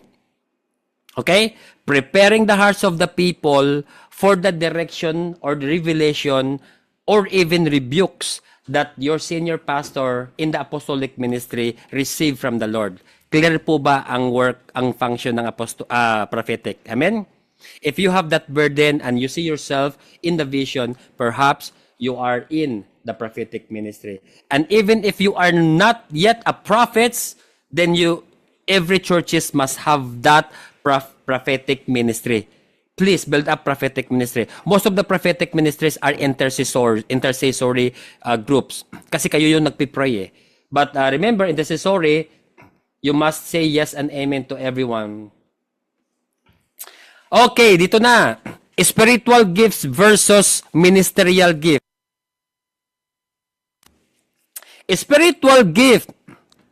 There are many problems right now that, yun nga, ang spiritual gifts, nakakita, nakadiscern ng spirit, prophets agad. No. You can be a teacher that you could discern. You can be an evangelist, and then you can have the word of knowledge. You can be an apostle, having the healing ministry. You can be a pastor with this, what we call, to prophesy people, di ba? But there is a significant calling or a ministry for the prophets. Even a varieties of spiritual gifts that you will receive. Because spiritual gifts, it is according to the Holy Spirit lamang. Okay? So, whatever your calling, depende po yan sa Holy Spirit, anong ibibigay na spiritual gifts sa iyo. Ito nga, concerning spiritual gifts, if you read the whole chapter of Corinthians chapter 12, ito po ay klaro po ito about the spiritual gifts. And even in 1 Corinthians 14, don't worry po, may isasend po namin yung natin, outline.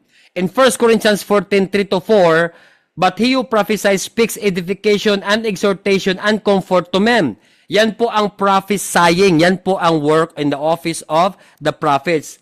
Perhaps this is a spiritual gift, but this is more used by in the prophetic ministry. Why? Because you speak edification, ma-edify yung mga body of Christ, the church. And exhortation, maiintindihan nila. And comfort to men.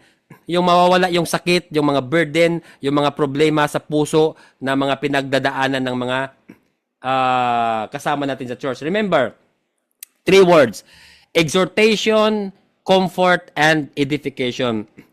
Exhortation, exhort. Ibig sabihin, pwede ikaw mag-exhort. Ibig sabihin, you share the word of God to let the people understand. So, exhortation in the sense that they understand. So, exhortation is to your mind. Comfort is to your heart. Emotion. Kaya nga po, to prophesy is to comfort them.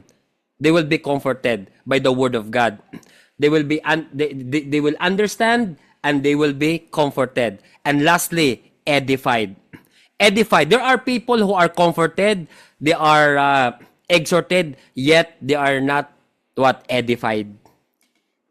Why? Edification, I was having research on this. Edification has to do something with doing what you understood. If you preach about fasting, for example, let's fast tomorrow, and people shouting, Amen! Kasi naintindihan nila. They understood your seminar about fasting. And then they were shouting, Amen, Bishop, Amen, Pastor. Tomorrow I'm going to fast. They are comforted with the problems. They are, exhorted by their intelligence or the intellectual aspect. But here comes tomorrow, they were not there. Amin-amin lang pala yun. Wala sa gawa. Di ba? Words of lang pala yun, promise. Kaya nga promises are made to be broken. So, ibig sabihin, these people are only comforted and exhorted. They're only encouraged, but they are not edified. So, we can only say that this person is edified when that person do what he understood or what he received. So, a prophecy, when you prophesy, it makes a person edified. It edifies a person. So, prophetic ministry should what? Prophesy, should talk, should say a word to the people. That's why we need prophets in the church. Arise prophets. For example, sabihin ng isang senior pastor, we are going to do evangelism next week. Ang daming nag-amen. But are you sure that people are really preparing for to preach the gospel? I don't think so. You need prophets to edify them. You need prophets to share with them the word of God in the personal level, perhaps, in the Bible study, perhaps, in the general as a church program, perhaps. Yung ipaakyat mo yung prophets na yan, o prophet ganito, tayo ka, pwedeng tatawaging elder. Baka hindi niyong sanay tawagin na prophet, pwedeng elder, halika dito. But you know as a pastor that he has the anointing as in the prophet. Kasi pag nagsasalita po yan, na nakukomfort yung mga tao, na i-exhort sila, and then when that person speaks or prophesy to people, he's using God's word according to the passage, and when the people receive that, talagang gagawin nila kung ano yung instruction ng Diyos sa inyo as a church in general. So prophets right now, it is not an isolated or one-man band or lone ranger, but it has to work with everyone functioning as a church, as a body of Christ. So that is important. The gift of the prophets, according here, the gift of tongues is to yourself, but the gifts of prophesying or the prophetic gifts is to the church.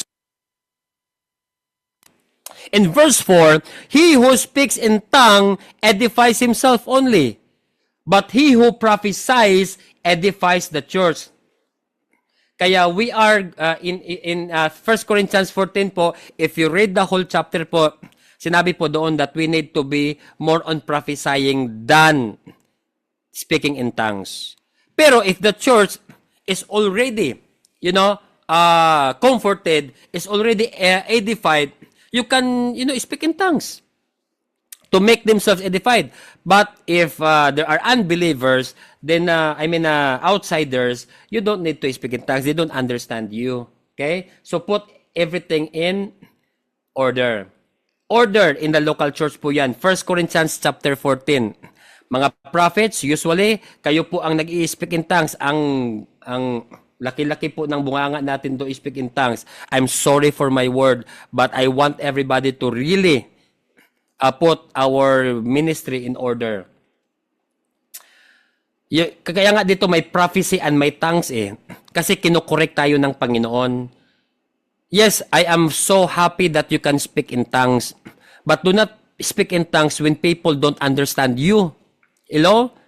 Kasi if you read all of this, verse po, it is better for you to what? Prophesy, to share the words that people could understand. Look at this. Now, in verse 33, for God is not a God of confusion but of peace. Remember that one. So, when we read this one, sa lahat po ng ito, in verse 36 muna, or was it from that the word of God came, or are you the only ones it has reached?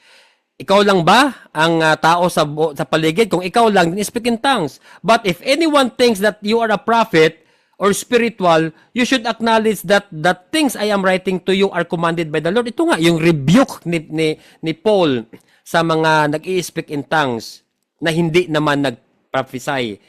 If anyone does not recognize this, he is not recognized as a prophet. So my brothers earnestly desire to prophesy and do not forbid speaking in tongues. Hindi naman natin pino-forbid that you don't need to speak in tongues, but put everything in order. But all things should be done decently and in order. Remember this. Kami po nag-speak in tongues din sa church. If you are together with people who understand why you are speaking in tongues, then speak in tongues. But if you are with people who don't understand, speaking in tongues, then don't speak in tongues. Or you could speak in tongues that only you could hear to edify yourself. Example, ito nangyari Di ba? Pag nagpipreach ka, nagsishare ka ng word of God, hura bababa siya, karabarababalo, ano yun, Lord? Hura bababa. Hindi pala speak in tongues yun. Di ba? Naguguluhan ka pala. O di ba? Natitense ka pala. Ang lumalabas sa mga bibig mo, you are uttering, speaking tongues, but inside you, you are so tense, you are nervous. Why not turn off the microphone, go at the back or at the kitchen, doon ka mag-speak in tongues, lakasan mo. And then when you get out and then go to the stage and then speak to their known language. That's why Paul in 1 Corinthians chapter 14, it is clearly stated there that please don't speak in tongues in front of the people that don't understand it.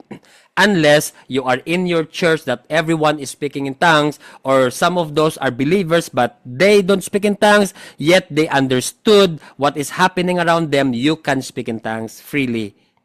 Amen. So yan pong importante po. Okay.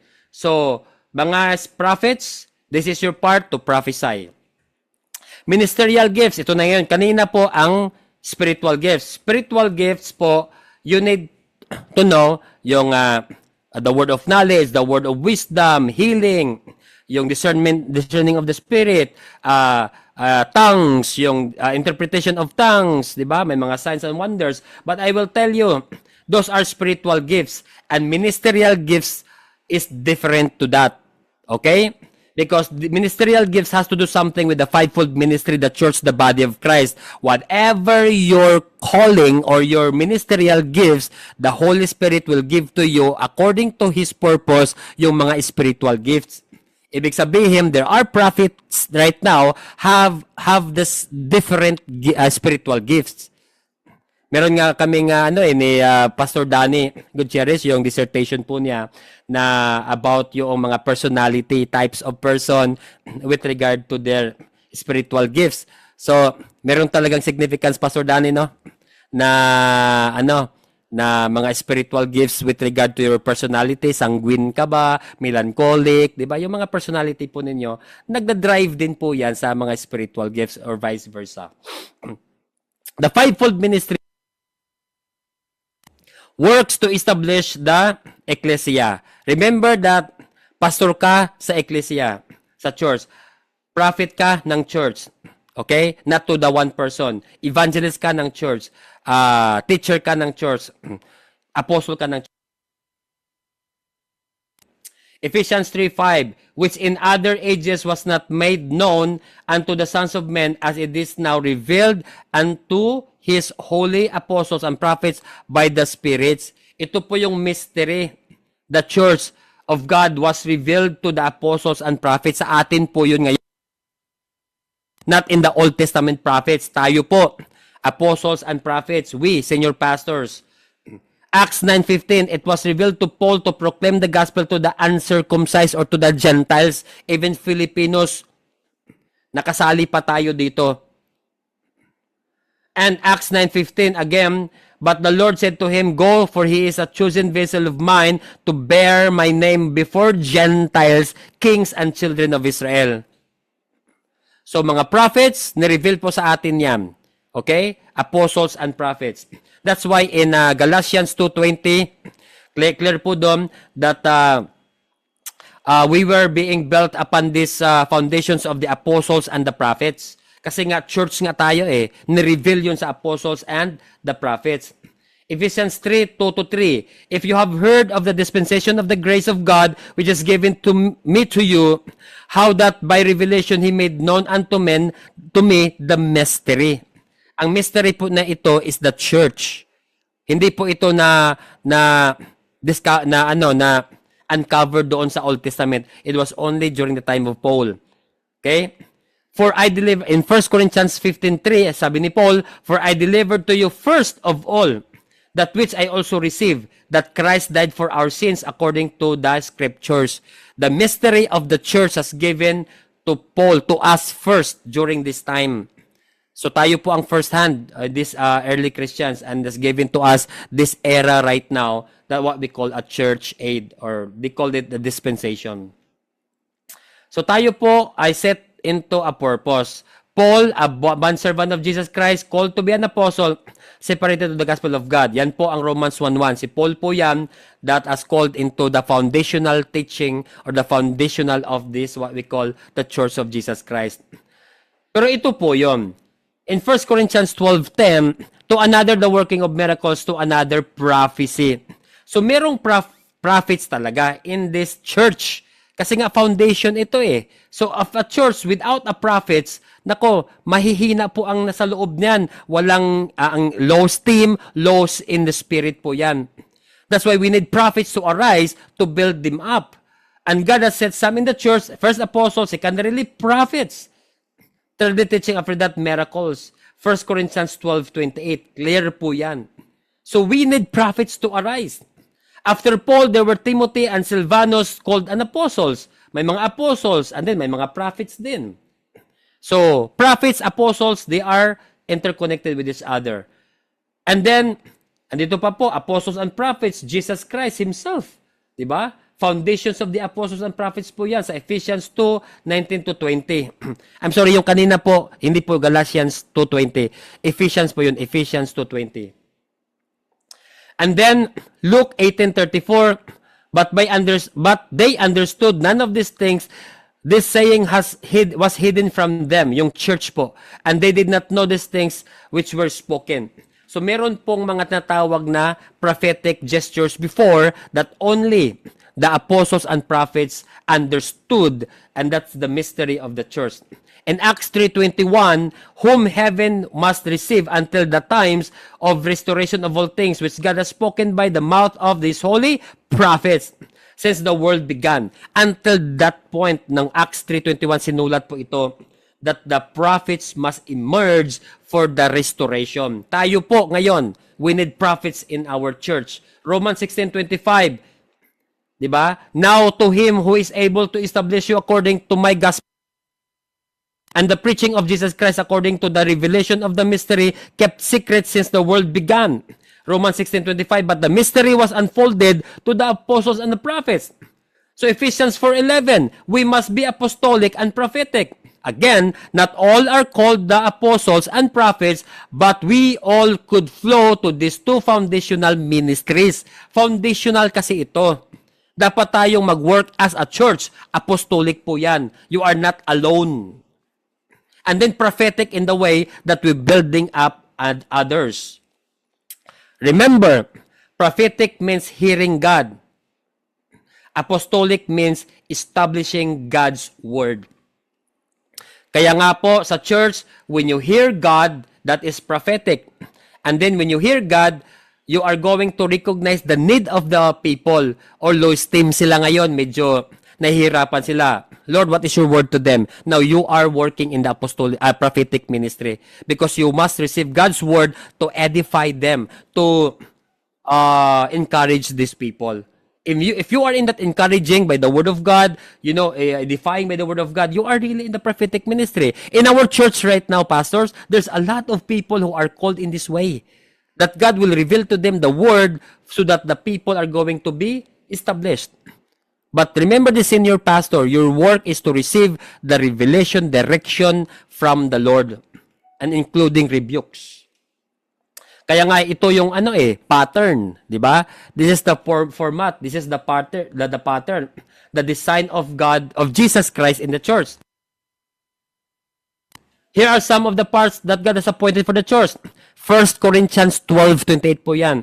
First, papasok po talaga ang direction, revelation, rebukes, and confirmation dyan po sa apostles and sa pangalawa, prophets. Kapag na-ready na po yung heart, naka-receive na ng words ang apostles, mga senior pastors, and the prophets should be an intercessory, mga assistant pastors. They are in the prophetic because they are supporting you, senior pastors. And they will be helping you in building up the hearts of the people. And after that one, the teacher will teach what to do from that direction. And then there will be going miracles, they will go healing, and then there will be people that will be helping you, they will be in leadership, and they'll speak in tongues, unknown language, mga miracles, signs and wonders. Kaya ang word ma-establish po yan kapag ang fivefold ministry po ay nag-work together, with the help of these elders and deacons in the church. Next, you are the gift of the body of Christ. Tayo po sa fivefold ministry, mga ministerial gift. In Ephesians 4:8, it says, when He ascended on high, He led captivity captive and gave gifts to men. Mga pastor, prophets, apostles, evangelists, teachers, gift pala tayo. Kung gift tayo, let us make well in our lives. Hindi tayo yung kahiya-hiya. We need to be dignified people, decent people. Hindi yung kapag may birthday, grabing kain mo, ha? Ha? Hindi yung ang rice mo, mountain na rin, ha? We must be decent in a way na walang masasabi sa atin. Okay, Ephesians 4:11, God gives this fivefold ministry. The fivefold ministry are the gift to the church. Equipping the ministries. Ito po yan, fivefold ministry. Okay. A prophet, you are an eagle, a heavenward. You hear the word of God. You are the eyes. You are the God's mouthpiece. You're teaching about listening to God. Yung lagi mong sinasabi, listen, listen, listen. Okay, hindi yung kantang listen ha. Kung hindi yung prophetic hearing of God's word. Because if you hear the God's word, it will be directed to men, to the people in the church. And they will be built up, and their hearts will be prepared. You are the mouthpiece. Ephesians 4:12. Para saan po ba yung gift ninyo? So that you will be perfecting the saints for the work of the ministry. Para yung mga taong ayaw na-encourage sila ulit, and they're going back to their work in the ministry. Because of you prophets. And you edify them, the body of Christ. The prophetic function as a part of the ministry, you are there for ordination, you are there to confirm their calling, you are there to recognize people and promote people. Edifying the body of Christ, you are with the apostles, your senior pastors to give direction, to motivate and comfort people. Grooming an ecclesiastical prophet. Ito, katapusan na ito. There are 15 characteristics of the church prophet. Grooming. Paano daw tayo mananamit or clothing in the prophetic ministry? Not technically, practically, or yung physical na pag-groom, kundi yung character po natin. You must be a worshiper. Number 1 po yan. A prophet must be a worshiper. Not only playing instrument, but a worshiper. Pangalawa po, you must be an intercessor. Bilisan yung pagsulat. I'm almost done. Intercessor po tayo. Number 3, meekness. Okay. Meekness. In all the characteristics, Jesus is our perfect example. Submissive ka, humble ka, gentle in nature. Hindi ka harsh. Hindi ka yung isang salita mo lang, you are loud voice like, hey, ano nangyari dyan? No. You must be kind, mga kapatid. You must not be harsh in word. Number 4, knows the word of God, therefore knows God. Okay, paki-screenshot na lang. Because you are always talking to God. You're always praying. Number 5, forgiving. Dapat hindi ka proud person. If some people will ask forgiveness to you, a prophet must always forgive. Why? Because you show the heart of God. You must be showing them how God forgive you as you forgive others as well. Number 6, you must be filled with the Spirit. Ibig sabihin, you must always spend time with the Holy Spirit. Alam nyo, makikita at makikita talaga natin kung isang tao ay filled with the Holy Spirit. Bakit? From the words of his mouth will always be godly. If a person is not spiritual, is not filled with the Holy Spirit, puro lang fleshly ang maririnig mo. Puro mga joke ng mundo. Puro mga, di ba, TikTok. I'm sorry, But all of those things that will center himself, all the things that you could hear from that person will always be for his selfish gain or mga tao or mga human nature lang ang pag-uusapan. You will identify a person who is filled with the Holy Spirit because all or most of the words that will come out from his mouth are all spiritual. Filled nga nag-o-overflow yan ng spiritual words. Kaya go to the people who are filled with the Spirit if you want to be strengthened in the Spirit. If you are with people who are still, who are same with you, that like low in steam, in the self-esteem, like you yourself is not filled with the Holy Spirit, then you go with a person who is also not filled with the Holy Spirit, ano mangyayari sa inyo? Ang pag-uusapan ninyo, yung kapitbahay ninyo, for sure yan. That's why go to the people who are filled with the Spirit. You will identify them by their words and their actions. Mga positive po yan. Sige lang, God is good. Sige lang, according to the Word of God. Puro according to the Word of God yan. Kasi filled with the Holy Spirit yan And the Holy Spirit will bring a person to Christ. Number 7, fearless. He or she fears God and not man.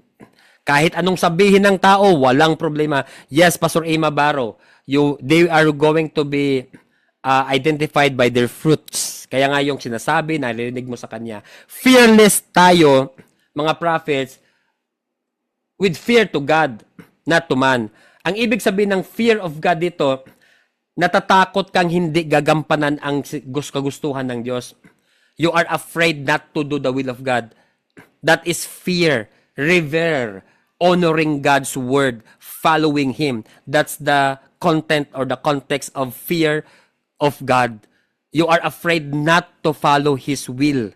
That's why if you are not fearing God, ibig sabihin, okay lang sa'yo na hindi susunod sa Panginoon. Okay lang magsinungaling, okay lang mag-scam, di ba? Because that is not fearing God.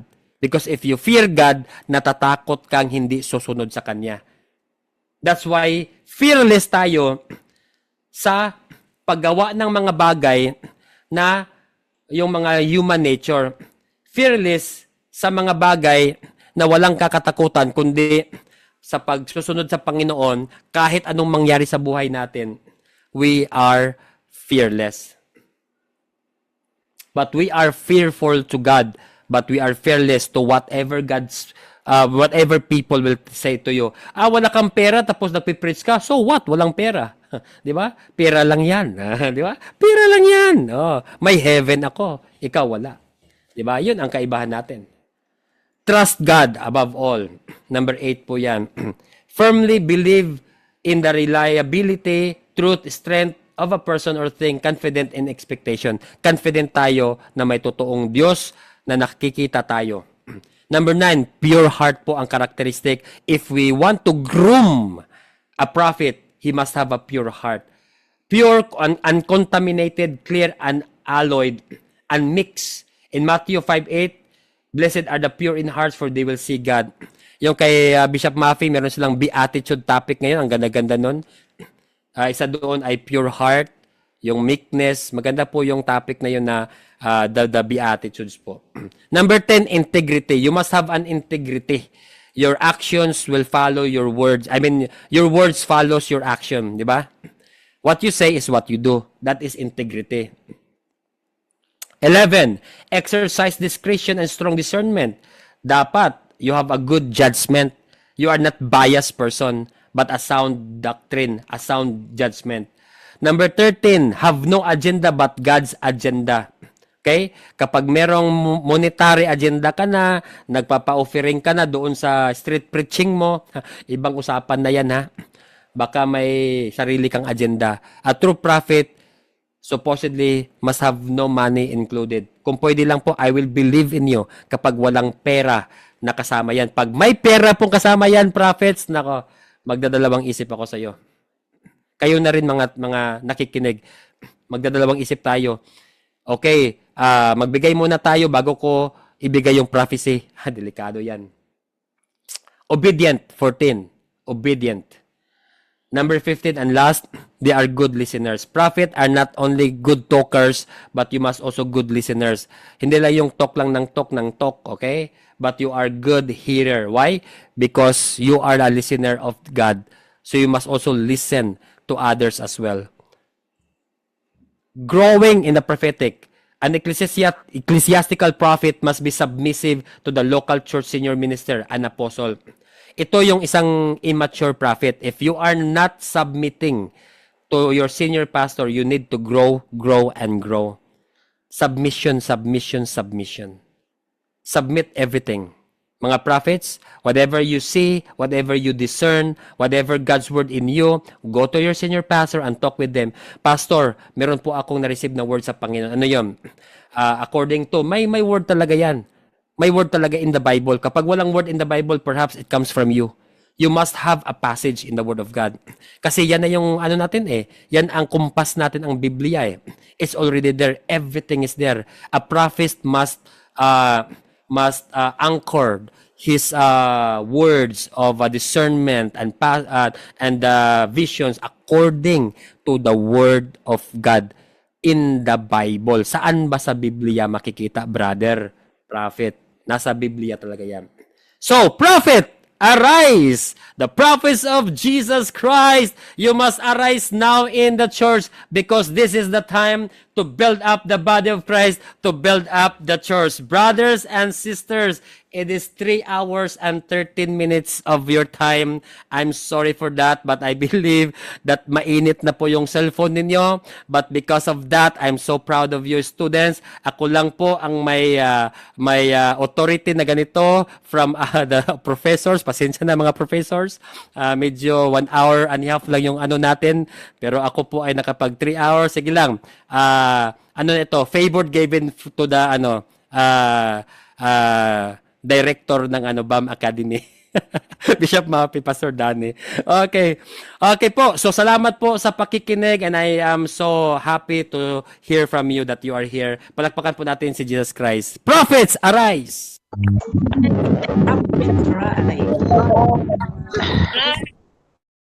Okay, andito naman si Pastor Danny nang siguro. Next, na si Bishop Mafi. Pastor Danny, can you please pray for us as we end? Then let us thank God for everything. And may you have your po din po conclusion or any words that you can say before you end.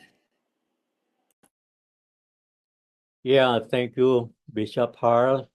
And I really found lectures very profitable and really edifying for the church, for the body of Christ, and for the individual Christians in the church. I believe that true Christians are determined or are identified by the ministries that they are handling, which is God's will for them. And the lecture today just showed us how important it is to be conforming to the will of God as far as our ministries are concerned. From being an apostle to teacher. So, mahalaga po talaga that we are aligned in our ministry, aligned to the will and the words of God. Okay? So, with that, may I already undertake the closing prayer, Bishop? Yes po, please, Pastor Danny. Okay, let us pray. Father God, we thank and praise you, Lord, for this wonderful institution and its leaders, Bishop Harl and the others. We thank you, Father God, for the wisdom that you are giving them and for the wisdom that you have given them in informing us, in transforming us so that we become more powerful instruments of your kingdom building program. Father God, we pray that these words continue to speak to us, to reverberate in us so that we can always do them wherever we are, whatever we do, so that we always act according to the will and to the plan of God. Lord, be with us, continue to bless us, continue to equip us, continue to empower us, continue to excite us, Father God, that we may be able to redeem the time, especially now that we see that the end times are about to be here or are already here. Use us, Lord. There are still many souls that have to be saved, Lord. And once again, Father God, we thank you for the BAM Academy, for Bishop Harl, for everybody whom you have touched in order to enrich ourselves to become a better instruments of your kingdom. Salamat po, Panginoon. Salamat po, Lord. And we give you back all the honor and glory and thanksgiving in the mighty name of our Lord Jesus Christ. Amen. Amen. Amen and amen. Maraming salamat po, Pastor Danny, all professors and students.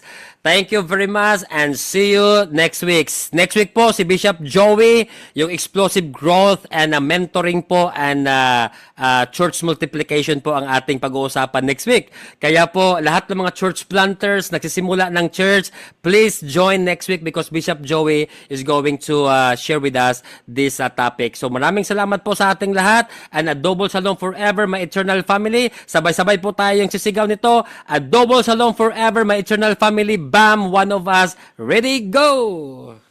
Double Shalom. My eternal family. Bless everyone. Bless. Shalom, shalom. Double shalom. God bless. All, my eternal family. Academy. Thank you po. Bless Take your place, be enthroned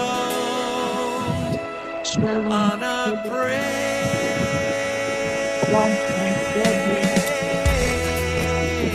Yes, Lord.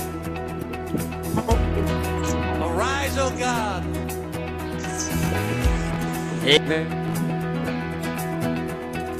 Amen. One thing we ask of you, one thing that we desire, that as we worship you, Lord, come and change our lives.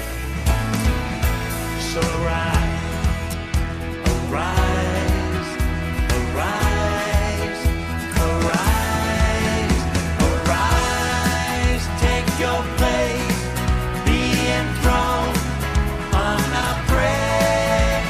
Arise, King of Kings, Holy God, as we sing. Arise,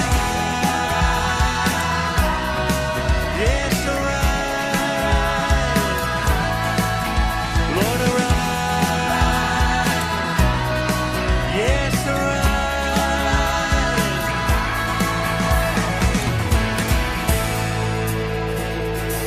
Sing it. One thing we ask of you, one thing that we desire, that as we worship you, Lord, come and change our lives. God bless you. Good night. Goodbye. A double shalom to you. Rise,